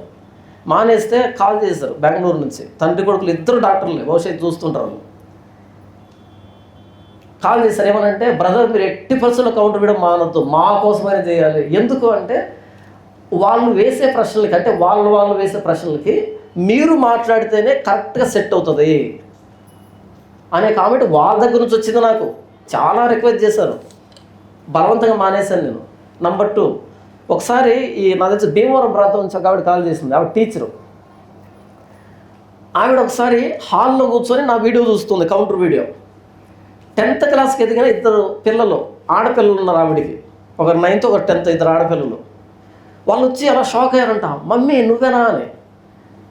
ఏమైంది అంటే, ఇదేంటి కౌంటర్ ఈ వీడియోలు హాల్లో చూస్తున్నావు ఏంటి అన్నట్టుగా అందంట పెద్ద అమ్మాయి, 10th క్లాస్ అమ్మాయి. రీజన్ ఏంటంటే అంతకుముందు హైందవులు కౌంటర్ ఇచ్చారు మన వాళ్ళు, ఇప్పటికీ ఇస్తున్నారులే. ఏమని ఇస్తారు, లోతు ఎందుకు అలా చేశాడని వాళ్ళు అడిగితే, ఎరా మీ దేవుడు చేయలేదా అని ఆ పురాణాలు చెప్తారు. అంటే చేశాడని ఒప్పుకోవడం కదా. మీరు జాంపాల్ గారు నిన్న మీరు బ్రాందీ షాప్ దగ్గర ఉన్నారు అన్నాను అనుకో, ఏ నువ్వు తాగవా, మీ నాయన తాగడా, మీ నాన్న తాగడా అన్నాను అనుకో, నేను తాగినట్టే కదా. వాళ్ళ నాన్న తాగాడా అన్నది సెకండరీ, వాడికి తెలుసు అది. ఏ మీ నాన్న తాగలేదా, వాళ్ళ నాన్న తాగలేదా అంటే అసలు అది కాదు ఆన్సరు. నేనున్నానా నిరూపించు అని అంటే వాడు డిఫెన్స్లో పడతాడు, అవునా అని. నేను ఎందుకున్నానంటే చెప్పాలి, నేనున్నాను నిరూపించని చెప్పాలి, అప్పుడు వాడు డిఫెన్స్లో పడతాడు. నా ప్రోడక్ట్ అనేది ఎంత మంచిదని చెప్పడం మాత్రమే నా బాధ్యత. పక్కనోడి ప్రోడక్ట్ నా పని లేదు. ఇది చెప్పినప్పుడు వాడు ఆల్రెడీ ఒకటి వాడుతుంటాడు, అప్పుడు వాడు గీత గీసుకుంటాడు, ఓకే నేను వాడేదంటే ఇది లేదు కదా, కొంటాడో వాడి ఇష్టం. మనం బైబిల్ పట్టుకున్నది దేనికి, బైబిల్ ఏంటి అని చెప్పడానికి. లోతు ఇలా చేశాడు కదా అంటే ఎస్ చేశాడు, అక్కడ ఉంది అది. మనం పెద్ద మనసు చేసుకొని దాటిపోయినా సరే అక్కడ ఉంది అది. వాళ్ళకి అలా ఏమో అనిపించదు, వాళ్ళకు బూతుగానే అనిపిస్తుంది. అక్కడ నిలవబెట్టి చెప్పాలి జరిగింది ఏంటంటే అని చెప్పాలి. ఇది చెబితే వాడు వింటాడా వినడా మనకు సంబంధం లేదు. చెబుదాం, ఇక్కడ దేవుడు రాయించింది ఎవరు ఆ సందర్భాన్ని? దేవుడే కదా. నువ్వెందుకు మూసిపెట్టడం? నీ ఇంట్రెస్ట్ ఏంటి మధ్యలో? వాళ్ళు తప్పు అనుకుంటారు బైబిల్ని అనుకోమను.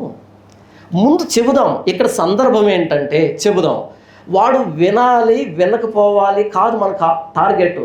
నాకు చెప్పమన్నా నేను చెప్పాలి, ఎంత అర్థవంతంగా చెప్తావో చెప్పు. వాడు వింటాడా వాడి ఇష్టం, మనకు సంబంధం లేదు అది. ఇప్పుడు వీళ్ళు ఎలా మీ దేవుడు ఏం చేస్తాం చూద్దాం ఒకసారి అని మొదలుపెట్టి అవన్నీ గెలికామనుకో, అప్పుడు వినడం వాడు రివెంజ్ మోడ్లోకి వెళ్ళిపోతాడు. నెక్స్ట్ ఎలా అటాక్ చేయాలని వెళ్ళిపోతాడు. వాడికి చెప్పే క్రమంలో నువ్వు ఆల్రెడీ ప్రూవ్ చేస్తున్నావు ఇది తప్పే అని. అలా కాదు, ఇలా చేస్తూ ఉంటే ఇప్పుడు మీ దేవుడు ఏం చేశారు చెప్పని చదువుతూ ఉంటే ఆ బూత్ పదాలన్నీ వాళ్ళ గ్రంథాల్లో నుంచి వీళ్ళ వయసులో ఉన్న పిల్లలు వినకూడదని వీళ్ళ మమ్మీ ప్రతిసారి బెడ్రూమ్లోకి వెళ్ళి లాక్ పెట్టుకొని వినొచ్చేదంట బయటికి. మీకు అర్థమైందా? బెడ్రూమ్లోకి వెళ్ళి విని మళ్ళీ బయటకు వచ్చేదంట. ఎందుకంటే ఈ పిల్లలు వినకూడదు ఆ పదాలని, ఎందుకంటే వాళ్ళ గ్రంథాలు అలా ఉన్నాయి, వీళ్ళు చదువుతున్నా వినిపిస్తున్నారు. అయితే ఒకరోజు హాల్లో కూర్చొని నా వీడియో చూస్తుంది ఆవిడ. వాళ్ళు ఏం మాట్లాడుతావు బిట్టుంది, తర్వాత నేను మాట్లాడుతున్నా, మమ్మీ నువ్వేనా అని షాక్ అయింది ఆ పాప. అప్పుడు ఆమె చెప్పింది ఏంటంటే, ఈ పాస్టర్ గారిది హాల్లో వినొచ్చు, ఈ పాస్టర్ గారి కౌంటర్ని హాల్లో వినొచ్చు అని చెప్పిందంట. అంటే ఏంటంటే బూతులు మాట్లాడకుండా పాయింట్ సమాధానం చెప్పే వ్యక్తి మీరు అని తను నాకు ఇచ్చినటువంటి అప్రిషియేషను. హైందవులు కూడా చెప్పినటువంటి అప్రిషియేషన్ నాకు. ఇప్పుడు నేను కౌంటర్ వీడియో చేసినా ఆ రేంజ్లో వస్తాయి. కానీ నాకు నేనుగా ఒకటి నిశ్చయం చేస్తున్నది ఏంటంటే, మాస్ ఆడియన్స్ని నేను తెచ్చుకోకూడదు. ఇప్పుడు గొడవ జరుగుతుంది, వాడి వైపు కొంతమంది బెట్టు పెడతారు, వీడి వైపు కొంతమంది బెట్టు కొడతాడు. కొట్టని వీళ్ళు, కొట్టని వాళ్ళు. అంటే వాళ్ళిద్దరిలో వీళ్ళ పైశాచికత్వాన్ని చూసుకొని సంతోషపడుతుంటారు. ఇది మాస్ ఆడియన్స్. అలా కాదు, ఆ వ్యక్తి ప్రశ్న అడిగాడు, నేను ఆ వ్యక్తికి మాట్లాడను. అదే ప్రశ్న కనుక మీ ప్రశ్న అయితే Q2JP అని టైప్ చేసి నాకు పెట్టండి, నేను సమాధానం చెప్తాను సబ్జెక్టు. అంటే కనీసం వాళ్ళ పేరు ఎత్తడం నాకు ఇష్టం లేదు. పదే పదే వాళ్ళ పేరు ఎత్తాలి కదా. నా టార్గెట్ వాళ్ళు కాదు, నా టార్గెట్ మీరు. నేను ఆ వ్యక్తి కౌంటర్ ఇవ్వడం కాదు, ప్రతి ఒక్కడు కౌంటర్ ఇచ్చేటట్టు తయారు చేయడం నా కాన్సెప్టు. నేను కౌంటర్ ఇవ్వడం కాదు, నాకు తెలుసది. ప్రతి ఒక్కడు కౌంటర్ ఇవ్వాలి. ఎందుకంటే ఇప్పుడు నేను కౌంటర్ ఇచ్చాను, అది మిగతా చూడకపోవచ్చు, కానీ సబ్జెక్ట్ ఇచ్చాననుకో ఎవరికి ఆ ప్రశ్న ఎదురైనా వీడే కౌంటర్ ఇస్తాడు. అలా సబ్జెక్ట్ ఇవ్వాలనే ఉద్దేశంతో 2019లోనే స్టార్ట్ చేశాను Q2JP అని స్టార్ట్ చేసి, ఎందుకు వాళ్ళు అడుగుతున్నారు, వాళ్ళని చూడడం నాకు ఇష్టం లేదు, వాళ్ళ పేరెత్తడం నాకు ఇష్టం లేదు, అలాంటి వ్యూవర్షిప్ నాకు వద్దు, ఎందుకంటే మాస్ ఆడియన్స్ నాకు వద్దు అని Q2JP అని స్టార్ట్ చేసి ఫస్ట్ డే చెప్పాను బైబిల్లో ఎలాంటి తప్పులు కానీ బూతులు కానీ లేవని చెప్పి, ఇక మీదట మీకు ప్రశ్న వస్తే Q2JP అని ప్రశ్న రాసి ఏ కామెంట్ బాక్స్లో వేయండి నా ఛానల్లో, నాకు కనబడుతుంది, నేను సమాధానం చెప్తానని స్టార్ట్ చేశాను. అలా Q2JP స్టార్ట్ అయింది. స్టార్ట్ అయితే బాగా అడిగారు. రాను ఎక్కడికి వచ్చారంటే, అన్న మనం గడ్డం చేసుకోవచ్చా, అన్న మనం జీన్ ప్యాంట్ వేసుకోవచ్చా అంటే, ప్రశ్న అడగమన్నాడు కదా అని వాళ్ళు ఇష్టం వచ్చింది అడుగుతున్నారు. వాడిది ఏముంది, సింపుల్గా అన్న గడ్డం చేసుకోవచ్చా అని రాస్తే నేను ఒక వీడియో మాట్లాడలేదు ఇప్పుడు దాని గురించి. అప్పుడు మిస్యూజ్ చేయడం స్టార్ట్ చేశారు. వద్దులే, వీళ్ళకి సబ్జెక్ట్ అక్కర్లేదు. ఇకపోతే ఏంటంటే, ఎవడైతే బైబిల్ని తిడుతున్నాడో వాడిని చూస్తున్నాడు తప్ప దానికి సమాధానం చూడటం లేదు. ఓకే, మన అవసరత వీళ్ళకి లేదులే, సస్తే చావని వీళ్ళని వదిలిపెట్టేశాను. 50 చేశాను Q2JP, వదిలిపెట్టేశాను. ఎప్పుడు 2019లో చెప్తాను, అప్పుడు వదిలిపెట్టేసి మళ్ళీ మొన్న స్టార్ట్ చేశాను. వేరే బ్రదర్ వచ్చి, బ్రదర్ నేను చేస్తాను, నేను ప్రోగ్రామ్ లాగా చేస్తాను, మీరు జస్ట్ మాట్లాడించాను, మొత్తం వర్క్ అంతా నేను చేసుకుంటానంటే, ఓకే ఆయన చేసుకుంటున్నాడు కదా వర్క్ అంతా అని ఇప్పుడు మళ్ళీ Q2JP స్టార్ట్ చేశాను. ఇది ఎప్పుడు నేను 2019లో డిసైడ్ అయ్యాను, నాకు మాస్ ఆడియన్స్ వద్దు అని. కానీ ఇప్పుడు వచ్చారు, నీకు వ్యూవర్షిప్ కావాలా, పెద్దవాళ్ళు అంటే ఎక్కువ వ్యూవర్స్ వస్తాయని నాకు వద్దని కదా వదిలిపెట్టింది. నేను కౌంటర్ వీడియోలు చేస్తూ ఉంటే నాకున్న బేస్ నాకుంది, చూసేవాళ్ళు ఉన్నారు. కానీ వద్దు, నాకు మాస్ ఆడియన్స్ వద్దు, కావాల్సింది ఎవరు సబ్జెక్ట్ గెయిన్ చేసేవాళ్ళు కావాలో వాళ్ళు ఇద్దరైనా పర్లేదు అని నేను తీసుకున్న స్టాండ్ అది. ఇప్పుడు వచ్చి పెద్దోళ్ళు అంటే నీకు వ్యూవర్షిప్ వస్తుందంటే, వాళ్ళు నాకు పెద్దోళ్ళు కాదు, మీకు పెద్దోళ్ళు అయ్యి ఉండొచ్చు. నా మాట తీరు, నేను మాట్లాడే మాటలు బట్టి చెప్పొచ్చు వీడు వ్యక్తుల్ని ఎక్స్పెక్ట్ చేయడు అని. ఎందుకంటే ఇలా మాట్లాడితే ఎవడు ఉంటాడు, మీరు కూడా ఉంటారో తెలియదు రాను. కానీ నేను మారను, ఇలాగే ఉంటాయి. ఎందుకంటే నాకు ఏమొద్దు, మీ దగ్గర నుంచి నాకు ఏమొద్దు, నేను ఏం చెప్పాలనుకుంటున్నానో అది చెప్తే సరిపోతుంది. చివరికి ఒక మాట చెప్పి నేను క్లోజ్ చేస్తాను. సహోదరుడు ప్రవీణ్ అన్న చనిపోయాడు కదా, ప్రవీణ్ పగడాలన్న చనిపోయాడు కదా. చనిపోయిన తర్వాత వీడియో మాట్లాడాను. ఫస్ట్ వద్దనుకున్నాను, వద్దు ఈ సిచ్యువేషన్ బాగలేదు అని వద్దనుకున్నాను.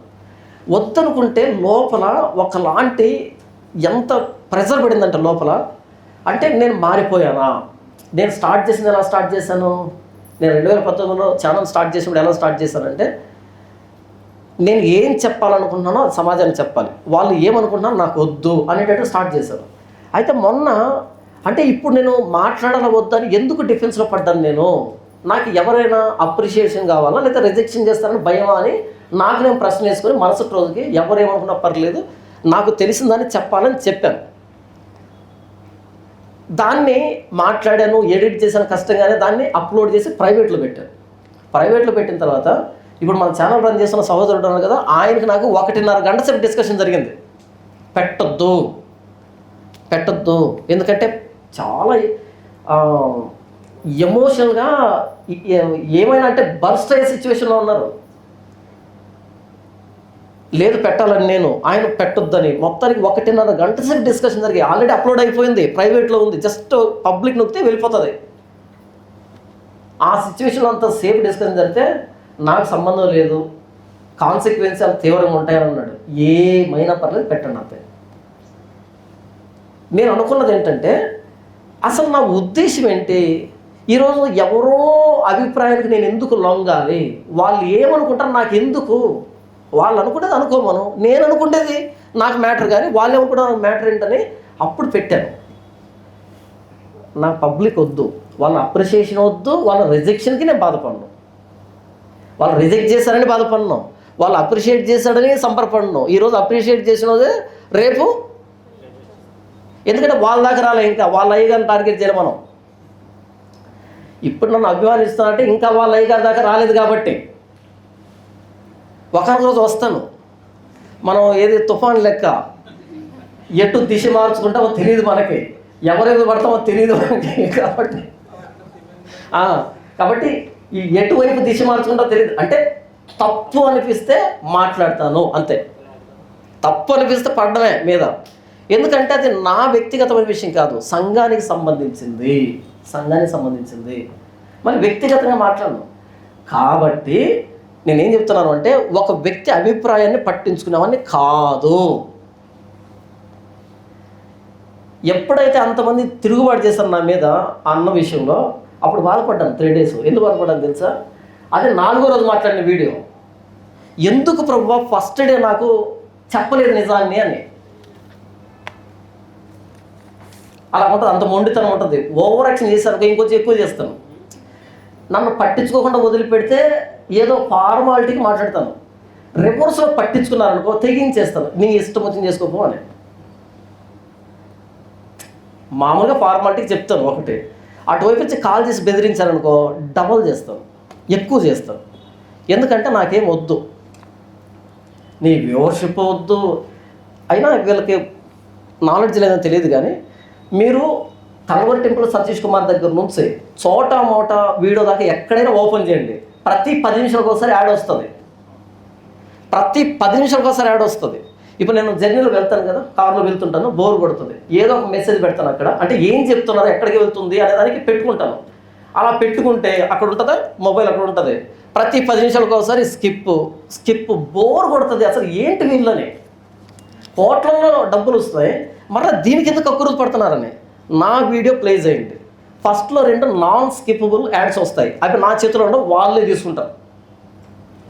అవి అయిపోయిన తర్వాత ఒక్కసారి మెసేజ్ స్టార్ట్ అవుతుందా, లాస్ట్ ఎండింగ్ వచ్చేంత వరకు ఇంత చిన్న డైవర్షన్ కూడా ఉండదు. ఇది ఎప్పుడు 2019లో స్టార్ట్ చేశాను. అంటే ఒక్కసారి మెసేజ్ స్టార్ట్ అయితే వాళ్ళు డైవర్ట్ కాకూడదు, డైవర్ట్ కాకూడదు, పూర్తిగా సబ్జెక్ట్లోనే తిరగాలి వాళ్ళంతే. నా యూట్యూబ్ రివ్యూని పక్కన పెట్టుకొని మొన్న ఈ కెమెరాకి ఏదో ప్రాబ్లం వస్తే తీసుకుని వెళ్ళాను ఒక స్టూడియో దగ్గరికి. ఆ వ్యక్తి యూట్యూబర్ ఆ వ్యక్తికి 37K సబ్స్క్రిప్షన్స్ ఉంది. 37K 37,000 ఉంది. మన ఛానల్కి 65,000 ఉంది. ఒక దాంట్లో 22,000 ఉంది, ఇంకో దాంట్లో 3K ఉంది. ఆ వ్యక్తి చెప్తున్నాను, నాకు మంత్లీ 8 lakhs వస్తుంది. ఆ వ్యక్తికి ఎంత? 8 lakhs మంత్లీ. ఒక్కసారి ప్రాణం చిక్కుకుంది, బాధ. అంటే మనిషిని కదా, అరే 8 లక్షలు 2 కోట్లు పెట్టి ఫ్లాట్ కొన్నాడంట అని అన్నాడు. నీదే ఛానల్ అన్నాడు. చెప్పాను ఎంతమంది అంటే 65K అన్నాడు. నీకెంత వస్తుంది అన్నాడు. 2 నెలలకు కలిపి 8,000 వచ్చిందన్న. 2 నెలలకు కలిపి 8,000 వచ్చిందన్న అన్నాడు. ఎందుకంటే 1.5 వీడియోలో మధ్యలో 20 యాడ్స్ ప్లే అయితే అక్కడ రెవెన్యూ జనరేట్ అవుతుంది. వద్దనుకున్నా కదా. ఇప్పుడు మళ్ళీ ఒకసారి సిగ్గు లేకుండా నువ్వు డబ్బు కోసం చేస్తున్నావు అంటే, నా డబ్బుని ఇప్పుడు చెప్పు, నాకు ఎంత పోయింది నష్టం? నేను ఎవరినైనా అడిగానా? నా ఛానల్ యాడ్స్ పెట్టుకున్నాను. కానీ మెసేజ్ డైల్యూట్ కాకూడదు. ఒక్కసారి సబ్జెక్ట్లో దిగాడు అంటే చివరిలో తేలాలతాము, మధ్యలో డైవర్షన్ తీసుకోకూడదని 8 లక్షలు వద్దులే, ₹1,00,000 రాదు. ఎవడో ఒకరిని గెలిచి ఒక వీడియో పెడితే రాదు. తెలియకనా, చేతగాకనా. చాలామంది ఇండిపెండెంట్ జర్నలిస్ట్ ఉన్నారు బయట. నేను ఛానల్ పెట్టి నేను రన్ చేస్తున్న చాలా సంవత్సరాలు పెట్టారు, నా కళ్ళెదురుగా పెట్టారు. ఇప్పుడు వాళ్ళకి మిలియన్స్లో సబ్స్క్రైబర్లు ఉన్నారు. ఎందుకంటే ఏది హాట్ టాపిక్ తీసుకోవాలి, ఎలా మాట్లాడాలి, దాంట్లో చూస్తున్న వాళ్ళని ఎలా డెవలప్ అవుతున్నారని. కానీ ఒకటే అనుకున్న మనసులో, మనది జబర్దస్త్ ప్రోగ్రామ్ కాదు, నేను ఎంటర్టైనర్ కాదు, నేను జోకర్ని కాదు, నేను ప్రజలకి ఏమంటారు ఎప్పుడు కంటెంట్ ఇస్తూ వాళ్ళు ఎప్పుడు నా వైపు చూస్తున్నట్టు కాదు. సబ్జెక్ట్ చెప్తాను, వింటే వినలేకపోతే పో. ఇక నాకు ఖర్చులు అంటావా, ఆయన ఇస్తాడు. ఆ రోజు నుంచి ఈ రోజుకి ఇస్తున్నాడు, ఇక మీద కూడా ఇస్తాడు, చాలు నాకు ఎంత కావాలో ఇస్తాడు అని ఒకటే పెట్టుకొని ఆ డెడికేషన్తో ముందుకు వెళ్తారు. ఇప్పుడు వచ్చి మాట్లాడుతున్నారు జాన్ఫోర్ వ్యూస్ కోసం చేస్తాడు, వాళ్ళ కోసం చేస్తాడు, వీళ్ళ కోసం. అట్ట కాదు, వ్యూస్ కోసం కాదు. వాడు చిన్న లేదు పెద్ద లేదు, చిన్న చూస్తావా ఎవరు నిన్న, పెద్ద చూస్తావా చూడవు. ఇప్పుడు నాకు వచ్చే కాల్స్ ఎలా ఉంటాయి తెలుసా మీకు? ఎత్తడమే లకారాలు అంతే. ఎందుకంటే హలో అని సాగదీస్తే కట్ చేస్తాడని. ఎత్తడమే తిట్టేసాం కదా, అయిపోయింది, అమ్మాయ అయిపోయింది. మీకు అర్థమైంది వాళ్ళు శాడిజం అనేది. అంతకుముందు కాల్ చేసి ఉంటారు, కట్ చేసి ఉంటాను. ఈసారి కట్ చేస్తాడని కట్ చేసే లోపే బూట్ వేసేద్దాం. ఏమి శాడిజం తెలుసా అనిపిస్తుంది. అంటే ఇవన్నీ మనకు వచ్చే అదనపు ఇవన్నీ భరిస్తూ కూడా మరలా పబ్లిక్ టాక్ ఏంటి, డబ్బు సంపాదిస్తున్నాడు. మొన్న ఏదో వాచ్ పెట్టుకున్నాడు, బ్లాక్ వాచ్ ఉంది కదా లోపల పెట్టినా కదా. అరే నీకు యాపిల్ వాచ్ ఎలాగొచ్చిందిరా? నేను ఎవరైనా అడిగానా? ఫస్ట్ ఆఫ్ ఆల్ నేను అడిగితే రెస్పాన్సిబుల్. అది ఎలాగొచ్చిందంటే హైదరాబాద్ నుంచి వస్తుంటే అక్కడ పెట్రోల్ బంక్ దగ్గర ఆగాను. ఆగితే ఆ పక్కకు వచ్చి సార్ వాచ్ ఉంది సార్ వాచ్ అన్నాడు. ఫస్ట్ కాపీ అంటారు దాన్ని, తెలుసా మీకు? ఫస్ట్ కాపీ అంటే ఏంటి? అది ఒరిజినల్గా 38,000, దాన్ని ఎంతకి ఇచ్చాడంటే 1,500కి ఇచ్చాడు. దాని ఫస్ట్ కాపీ అంటే అర్థం ఏంటంటే ఎగ్జాక్ట్గా దాని డూప్లికేటు. మనం ఎందుకు పెట్టుకుని తిరుగుతామంటే వీడియోలో ఏదో పెద్ద రిచ్ లుక్ ఉంటుందనే. అది కొనలేం కాబట్టి జస్ట్ వీడియో అన్న తర్వాత కొన్ని ఫార్మాలిటీస్ ఉంటాయి. బ్యాక్గ్రౌండ్ ఎట్టుండాలి, మనిషి ఎట్టుండాలి, 10 మంది చూసేది కదా అంతా. ఇప్పుడు మీరు వచ్చారు ఇక్కడికి, ఆ పని వేసుకొని ఎందుకు రాలేదు? ఎందుకు మొంగడుకొని ఇలా వచ్చారంటే 10 మందిలోకి వెళ్ళేటప్పుడు కొంచెం మర్యాదగా వెళ్ళాలని కనీసం కామన్ సెన్స్. లేదా నేను చాలా దీనంగా ఉంటాను, పని వేసుకొని వస్తానంటే కుదరదు. అలాగే నా వీడియో అన్నది ఇప్పుడు ఆస్ట్రేలియాలో ప్లే అవుతుంది, అమెరికాలో ప్లే అవుతుంది, ఇండియాలో ప్లే అవుతుంది, ఎక్కడైనా ప్లే అవుతుంది. అది వన్స్ యూట్యూబ్లోకి వెళ్తే ఎంతమంది చూస్తారో తెలియదు. కాబట్టి కొంచెం ఒక డ్రెస్ చేసుకొని కొంచెం దువ్వుకొని ఏదో వాచ్ పెట్టుకొని నేను కూడా కొంచెం పెద్దోని బిల్డప్ ఇస్తాం అక్కడ, అంతే. అంతకుమించి ఇంకేం లేదు అక్కడ. ఇప్పుడు కామెంట్ తెలుసా, నీకు యాపిల్ వాచ్ ఎక్కడి నుంచి వచ్చిందిరా అంటే నేను పెట్టుకోవద్దు, వాచ్ పెట్టుకోవద్దా అంటే ఎలాగ ఉండాలి? నీకు యాపిల్ మొబైల్ ఎలాగ వచ్చింది? తల కిందగా తపస్సు చేస్తే వచ్చింది, ఉత్తున రాలే. అంత డబ్బు ఎక్కడి నుంచి వస్తుంది? 100 రూపాయలు అడగకుండా ఎక్కడి నుంచి వస్తుంది? ఎందుకు కొన్నాను పోయేదాన్ని? ప్రతిదీ దానికోసమే వండం. యాపిల్ ఫోన్లో క్వాలిటీ వీడియో వస్తామని కొన్నాను, అది మ్యాటర్. ఇప్పుడు నీకు కారు ఎక్కడి నుంచి వచ్చింది? అది అంతా ఇక్కడ ఆయన చనిపోతే ఆయన కోసం మాట్లాడితే ఇచ్చారంట కారు నాకు. అని నా దగ్గర కారు ఎప్పటి నుంచి ఉంది కూడా తెలియదా? అలా కార్లు ఇస్తారా?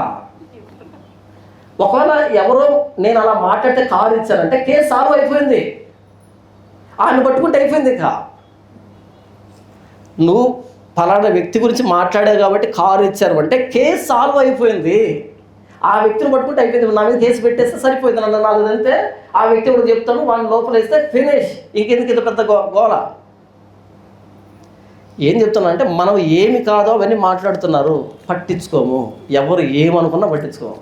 ఎందుకంటే నాకు క్లారిటీ ఉంది, నేను ఏం చేస్తున్నాను, ఎందుకు చేస్తున్నాను క్లారిటీ ఉంది కాబట్టి పట్టించుకో. క్లారిటీ మిస్ అయింటుంది కొంతమందికి, వాళ్ళు ఆలోచించుకోవాలి.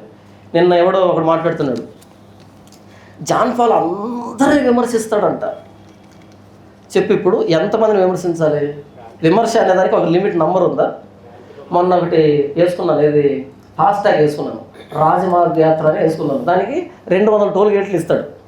200 టోల్ గేట్ అయిపోతుంది. అలా విమర్శ అనేదానికి ఇంత నంబర్ ఉందా? అందరిని అంటే ఎవరిని విమర్శించాలి ఉంటుందా? తప్పు అనిపిస్తే అడుగుతాము, చేతనైతే చెప్పులైతే సైలెంట్గా ఉండు. దీనికి ఎందుకు నా మీద కామెంట్ చేయడం?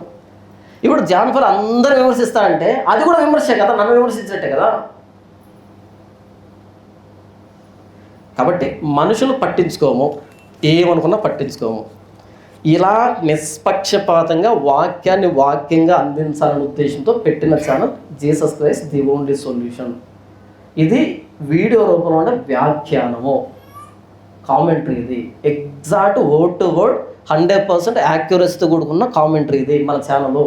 ఎందుకంటే నేను ఈ లేవి కాండాన్ని ఎక్స్ప్లెయిన్ చేసేటప్పుడు కొన్ని సందర్భాలు అర్థం కాకపోతే వెతికాను, కామెంటరీస్లో దొరకలే. వీడియోస్ మాట్లాడిన కొంతమంది వాళ్ళని వెతికాను, ఆ టాపిక్ సంబంధించి దొరకలే.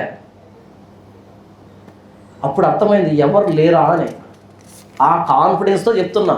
మళ్ళీ ఇది గర్వం ఈ వ్యక్తి కంటే సబ్జెక్ట్ ఉన్నాడు గర్వం ఉంటుంది, సబ్జెక్ట్ ఉన్నాడు ఆ మాత్రం ఉంటుంది. మరి ఇంత కష్టపడి ఇంత చేసినప్పుడు ఇది నేను చేశానని చెప్పుకోకుండా ఉంటే ఇంకేంటి ఉపయోగం? నేను చేశాను. ఇప్పటి వరకు లేవీఖండాన్ని మొదటి అధ్యాయం నుంచి చివరి అధ్యాయం దాకా ప్రతి పదాన్ని ఎక్స్ప్లెయిన్ చేసిన ఎవడైనా ఉన్నాడా? వెతుక్కోండి, లేడు. ఒకవేళ చేస్తున్న ఫార్మాలిటీ చేసి ఉండాలి, కంప్లీట్ డెప్త్ ఇచ్చి ఉండే అవకాశం లేదు. నేను చేశాను.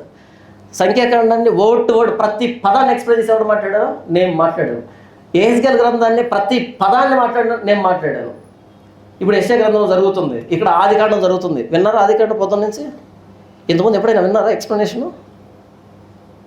ఇలా చేస్తున్నాం కాబట్టి చెబుతున్నాము. ఏమైనా ఆశించి ఏమైనా చేస్తున్నామో లేదు. ఎవరికి భయపడాలి, ఎందుకు భయపడాలి? భయపడం. చివరి ఒక మాట చెప్తాను. ఒక విరిగిపోతున్న కొమ్మను చూసి పక్షి భయపడదు. కింద కూర్చున్న పందులు ఉంటాయి, భయపడతాయి. విరిగిపోతున్న కొమ్మను చూసి పక్షి భయపడదు. కింద ఉంటాయి జంతువులు, అవి భయపడతాయి మీద పడుతుందని. పక్షికి రెక్కలున్నా ఎగిరిపోతుంది. కాబట్టి నన్ను క్రిటిసైజ్ చేసినా భయపడను, రిజెక్ట్ చేసినా భయపడను. అందుకబ్బా ఒక చెట్టు కింద కూర్చొని కెమెరా ఆన్ చేసినా మన మాటిని ఎవరు ఉన్నారు? ఎందుకు భయపడాలి? ఎవరికి భయపడాలి? కాబట్టి మనకు మనుషులు వద్దు, మనుషులు గుంపు వద్దు. ఒకవేళ వ్యూవర్స్ కావాలంటే, సబ్స్క్రైబర్ కావాలంటే ఆ ప్యాటర్న్ ఎలా ఉంటుందో తెలుసు నాకు. ఇప్పుడు విజయవాడలో ఒక ఆయన ఉన్నాడు, మన క్రిస్టియన్ రిపోర్టర్ ఒక ఆయన ఉన్నాడా? క్రిస్టియన్ రిపోర్టర్ ఉన్నాడా? టీవీ 9లో ఒక న్యూస్ రానివ్వు, ఇమ్మీడియట్గా వీడియో వచ్చేస్తుంది. ఎందుకంటే వ్యూవర్స్ కోసం. అలా మనం ప్రాకులాడటం లేదా మనుషుల గురించి? కాబట్టి మన ఛానల్ని పరిచయం చేయండి. ఈ ఛానల్ చూస్తే మీకు వాక్యం తెలుస్తుంది అని అంత నిష్పక్షపాతంగా ఇస్తున్నాం అనేది నేను చెప్పాను. తర్వాత యోబు గ్రంథం 1:6 దేవదూతలను దేవుని కుమారులను వ్రాశారు. ఎందుకు అంటే ప్రతి దానిని కలుగు చేసింది ఆయనే కాబట్టి, కలిగి ఉన్న ప్రతి దాన్ని కలుగు చేసిన దేవుడే కాబట్టి ఆయన తండ్రి అవుతాడు. కలిగి ఉన్న ప్రతిదాన్ని కలుగు చేసిన దేవుడే కాబట్టి ఆయన తండ్రి అవుతాడు ప్రతిదానికి. కాబట్టి దేవుని కుమారులు అనొచ్చు. తర్వాత లూకా సువార్త 16:16 బాప్తిస్మిచ్చి యోహాను వరకు ప్రవక్తలు ఉండ్రి అని, తర్వాత కూడా ప్రవక్తలు ఉన్నారు కదా. అగబు అనే ప్రవక్త ఉన్నారు. దీన్ని ఎలా అర్థం చేసుకోవాలి? ఉన్నారు ప్రవక్తలు. ఎంతవరకు ఉన్నారు? ప్రకటన గ్రంథం చివరి దాకా ఉన్నారు ప్రవక్తలు. సంఘ క్షేమాభివృద్ధి కోసం ఉన్నారు. ఎఫెసీయులకు రాసిన పత్రిక 4వ అధ్యాయంలో చాలా స్పష్టంగా రాయబడుతుంది. ఎఫెసీయులకు రాసిన పత్రిక 4వ అధ్యాయంలో చూడండి 13వ పరిశుద్ధులు సంపూర్ణులగునట్లు క్రీస్తు శరీరము క్షేమాభివృద్ధి చెందుటకును పరిచర్య ధర్మము జరుగుటకును ఆయన కొందరిని అపోస్తులుగాను, కొందరిని ప్రవక్తలుగాను, కొందరిని సువార్థికులుగాను, కొందరిని కాపరులుగాను, ఉపదేశకులుగాను నియమించెను. పరిశుద్ధులు సంపూర్ణులగునట్లు క్రీస్తు శరీరం క్షేమాభివృద్ధి చెందడానికి, పరిచర్య ధర్మం జరగడానికి కొందరు అపోస్తులు, కొందరు ప్రవక్తలు, కొందరు కాపరులు, కొందరు బోధకులుగా నియమించాడు. కాబట్టి ప్రవక్తలు ఉన్నారు. ఎంతవరకు? ప్రవచన సారం అయిపోయింది. ప్రకటన గ్రంథం చివరికి వచ్చేటప్పటికి ఒకటి కలపకండి, ఒకటి తీసివేయకండి అని చెప్పి అంతవరకు అవసరం ప్రవక్తలు ఉన్నారు. కొత్త నిబంధన ప్రవక్తలు ఉన్నారు. ఇప్పుడు అవసరం లేదు. తర్వాత వందనాలన్నా బైబిల్లో ఉన్న యెహోవా, ఖురాన్లో ఉన్న అల్లా ఒక్కరేనా? బైబిల్లో ఉన్న యేసుక్రీస్తు, ఖురాన్లో ఉన్న ఈసా మసీహ్ ఒక్కరేనా? నేను ఖురాన్ చదవలేదు, నాకు తెలియదు. బైబిల్లో ఉన్న యెహోవా గురించి అడగండి, చెబుతాను. మరి ఖురాన్లో ఏముందో నాకు తెలియదు, నేను చదవలేదు, చదవను కూడా. తర్వాత బైబిల్లో ఉన్న ఎజ్రా శాస్త్రి ఉన్నారు. లేఖనాల యందు అవగాహన ఉంటేనే మనం ఎజ్రా శాస్త్రిని పెట్టుకోవాలా? ఎవరైనా పెట్టుకోవచ్చా? ఎజ్రా లేఖనాల యందు ప్రవీణుడు అని వ్రాయబడింది తప్ప లేఖనాలు తెలిసిన వాళ్ళంతా ఎజ్రా శాస్త్రిని పెట్టుకోవాలని కాదు. ఎజ్రాని పెట్టుకోవాలంటే పెట్టుకోండి, కానీ శాస్త్రిని పెట్టుకోవద్దు. జపన్నీ శాస్త్రి లాగా అలా పెట్టుకోకండి. ఇది ఓవర్ యాక్షన్ అంటారు. ఇప్పుడు జాన్ పాల్ సిద్ధాంతి అని పెట్టుకున్నాను అనుకో, దరిద్రంగా ఉంటుంది. నేను సిద్ధాంతని కాదు, వేదాంతని కాదు. జాన్ పాల్ అంటే మర్యాదగా ఉంటుంది.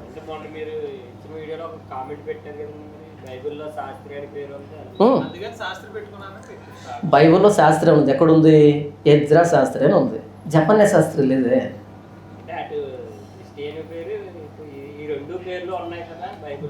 నేను అదే అంటున్నా, అటైనా ఉండు, ఇటైనా ఉండు, ఆ మధ్యలో ఉండద్దు. బైబిల్లో ఉన్నాయి, నేను కాదనలే. బైబిల్లో ఉన్నవి పెట్టుకునేదని కూడా ఒక అర్థం ఉంటుంది కదా. మా ప్రాంతంలో ఒక పేరు పెట్టుకున్నారు అప్పట్లో, శామ్యూల్ రాజు అని. శామ్యూయల్ రాజు అంట. సొలొమోన్ రాజు అంటే మర్యాద ఉంటుంది. శామ్యూయల్ ప్రవక్త, ఆయనకి ఏం తగిలిచ్చారు? రాజును తగిలిచ్చారు. ఇప్పుడు భార్య భర్తలు వచ్చారు, బాప్తిజం తీసుకున్నారు. ఆయనకు అబ్రహాం అని పేరు పెట్టారు. ఈవిడికి ఏం పేరు పెట్టాలి? లూదియా అని పెట్టారు. అంటే మీకు అర్థమవుతుందా అర్థం కాలేదని నాకు అనుమానం. ఇప్పుడు అబ్రహాం పెట్టావు, అబ్రహాం భార్య పేరు షారా, మర్యాదగా ఉంటుంది. లూదియా అని పెడితే ఏంటి సంబంధం ఇద్దరికి? మ్యారేజ్ తర్వాత పెట్టారు. ఇలా ఏంటంటే పేరు పెట్టుకునే దాంట్లో కూడా ఒక అర్థం ఉండాలి కదా అంటున్నా. ఎవరో ఒక పాపకి పేరు పెట్టాడు ఒక ఆయన, కరెం హప్పు. ఎవరి పేరు అది? కరెం హప్పు. యుమీమా, కెజియా, కరెం హప్పు. ఎవరు వాళ్ళు? యోబు కుమార్తెలు. చూసారా, కరెం హప్పు అంటే మీకు కూడా తెలియలే. ఈ పేరు పెట్టాడు ఎందుకంటే ఇలా తీసాడు, అది వచ్చి పెట్టాడు. ఈ పాప అక్కడికి వెళ్తే స్కూల్కి కరివేపాకు పప్పు అంటున్నారంట.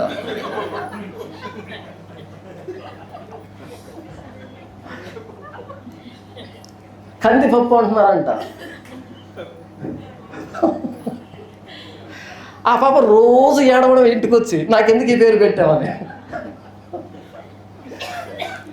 పేరు పెట్టుకోండి, బైబిల్ ఉన్న పేర్లు మంచిదే, ఆ ముచ్చటుంటే పెట్టుకునేప్పుడు కొంచెం కామన్ సెన్స్ అంటారు. ఇది ఎలా రీసౌండ్ అవుతుంది బయట కదా. ఇప్పుడు కరెం హప్పు అని అంటే మీకే తెలియదు, ఆ పేరు ఎక్కడుందో తెలియలే, చాలా మంది తెలియదు. అది ఇంత నిగూఢంగా ఉన్న పేర్లు దానికి ఏ మేరీనో మార్తానో పెట్టుకోవచ్చు కదా, ఏ కొత్తగా ట్రై చేయాలన్నా. అలా ఇప్పుడు జఫన్యా శాస్త్రి అన్నాం. శాస్త్రి ఎందుకు?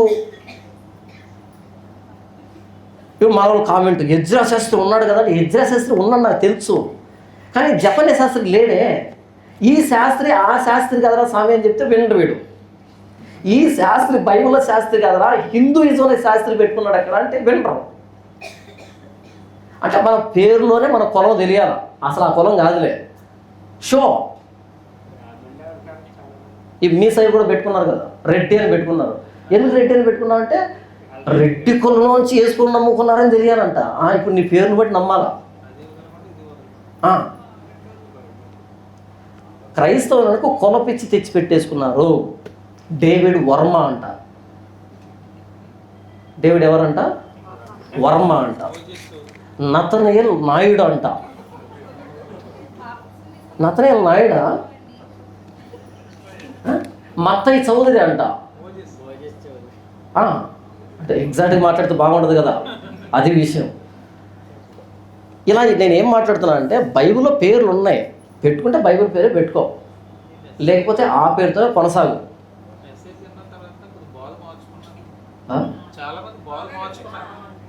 ఏంటి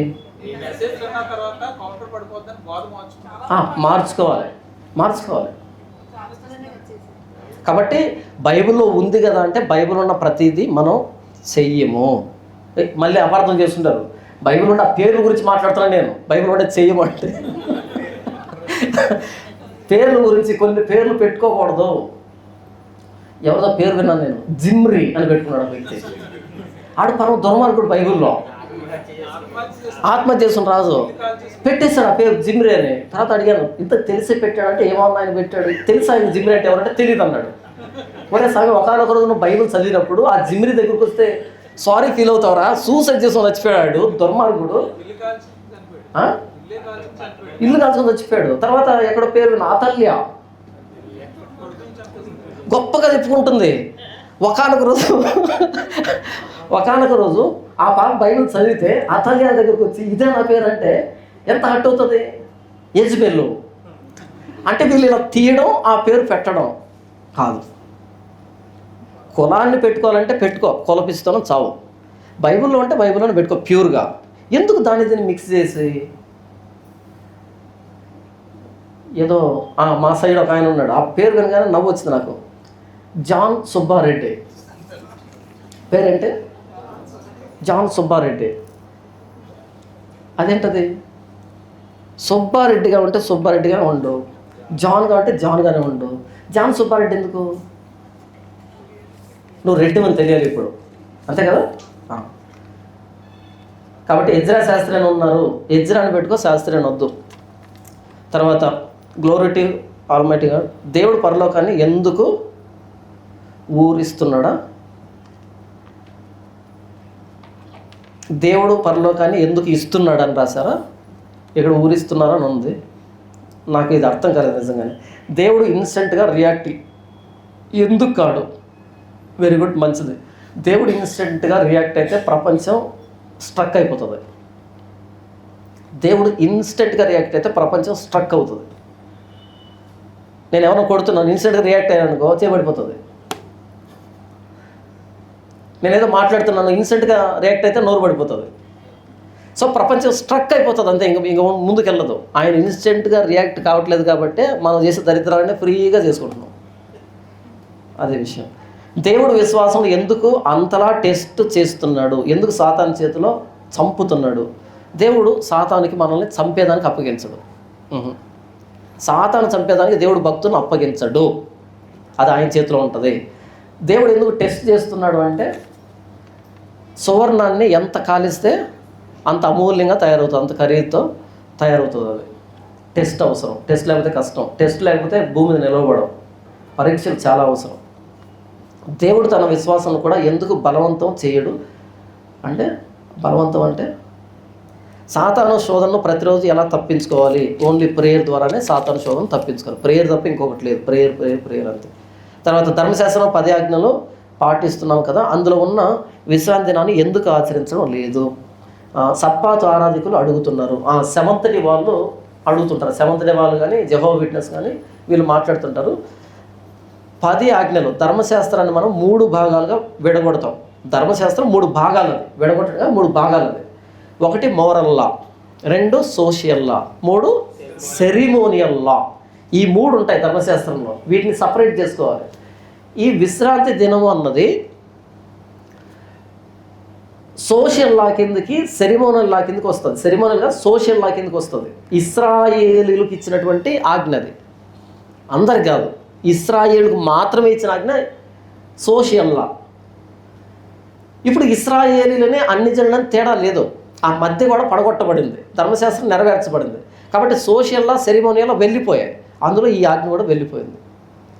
ఇది విశ్రాంతి దినం 7వ రోజు. కానీ క్రీస్తు ప్రయాసపడి భారం మోసుకొంచున్న సమస్య జిల్లారా, నా యొద్దకు రండి, నేను మీకు విశ్రాంతి ఇస్తా అన్నాడు. పాత నిబంధనలో విశ్రాంతి దినం రోజు విశ్రాంతి అనుభవించేవాళ్ళు. ఇప్పుడు క్రీస్తు నేను మీకు విశ్రాంతి ఇస్తా అన్నాడు. ఇప్పుడు క్రీస్తు ఇచ్చే విశ్రాంతిని తీసుకునే స్థితిలో ఉండి మరలా విశ్రాంతి దినం కిందకి ఎందుకు వెళ్ళం? ఆ రోజు విశ్రాంతి దినం ఇచ్చాడు కాబట్టి క్రీస్తు నేను మీకు విశ్రాంతిని ఇస్తా అంటే అర్థమైంది. ఇది అర్థం చేయించడానికి ఎల్కేజీ లెసన్ విశ్రాంతి దినం. ఇప్పుడు క్రీస్తు దగ్గరకు వచ్చాం. ఇప్పుడు మరలా ఎందుకు వెళ్తాం? ఎలిమెంటరీ లెసన్కి, ఎలిమెంటరీ క్లాస్కి ఎందుకు వెళ్ళం? అక్కడి నుంచి ఈ హై స్టాండర్డ్కి వచ్చాం. సబ్బాతు ఆరాధికులు అడుగుతున్నారంటే వాళ్ళు 7th డే వాళ్ళని కల్ట్ అంటారు. 7th డే వాళ్ళని ఏమంటారు? కల్ట్ అంటే ఏంటి తెలుసా? తప్పుడు శాఖ, దుర్బోధ శాఖ అని పిలుస్తారు. బ్రెనహామ్ కానీ, జెహోవా విట్నెస్ కానీ, 7th డే వాళ్ళు కానీ, మోర్మన్స్ కానీ, తల్లి సంఘం కానీ, ఆర్సిఎం కానీ, వీళ్ళని ఏమంటారు అంటే కల్ట్ అంటారు. కల్ట్. ఆ కల్ట్ గ్రూప్ వాళ్ళు ఏం చెప్పినా మనం వినం. అదే విషయం. తర్వాత సామెతలు 8వ అధ్యాయం, జ్ఞానం మనిషిగా మాట్లాడితే ఎలా ఉంటుందో అలా వ్రాయబడిందని వివరించారు. దీన్ని బైబిల్ నిర్ధారిస్తుందా? కోపం, బాధ ఇటువంటివి మనిషిగా మాట్లాడినట్టు బైబిల్లో వేరే చోట ఉంటే వివరించగలరు. దీన్ని బైబిల్ నిర్ధారిస్తుందంటే ఆ పైన మీరు చూడొచ్చు. మొదటి వచనంలో జ్ఞానం ఘోషించుతున్నది, వివేచన తన స్వరం వినిపించుతున్నది అని మాట్లాడతారు. జ్ఞానం ఘోషించుతున్నది. జ్ఞానం ఘోషించడం ఏంటి? వివేచన తన స్వరాన్ని వినపడదేయడం ఏంటి? నేను ప్రధాన శిల్పిగా ఉన్నాను ఎలా ఉంటుంది? ఆ అధ్యాయం చదివితే అదే మనకు అర్థమవుతుంది. జ్ఞానముతో నీవు నాకు అక్కవనియు, వివేకముతో నీవు నాకు చెలికత్తెవనియో చెప్పాలి. జ్ఞానం మనకు అక్క అవుతుందా? వివేకం మన చెలికత్తె అవుతుందా? అది పర్సోనిఫికేషన్ ఆఫ్ విజ్డమ్ అంటారు దాన్ని. మనిషిగా వర్ణిస్తున్నాడు. జ్ఞానమే మాట్లాడితే ఎలా మాట్లాడుతుంది అనేది ఆ అధ్యాయం చదివితే అదే నిర్ధారణ. వేరే చోట బైబిల్లో ఉంటే వివరించగలరంటే సామెతల్లో చాలా చోట్ల కనిపిస్తుంది, సామెతల్లో చాలా చోట్ల కనపడుతుంది. నిదానికి చదువుకోవాలంటే. ఇంతటితో ప్రశ్నలు అయిపోయాయి.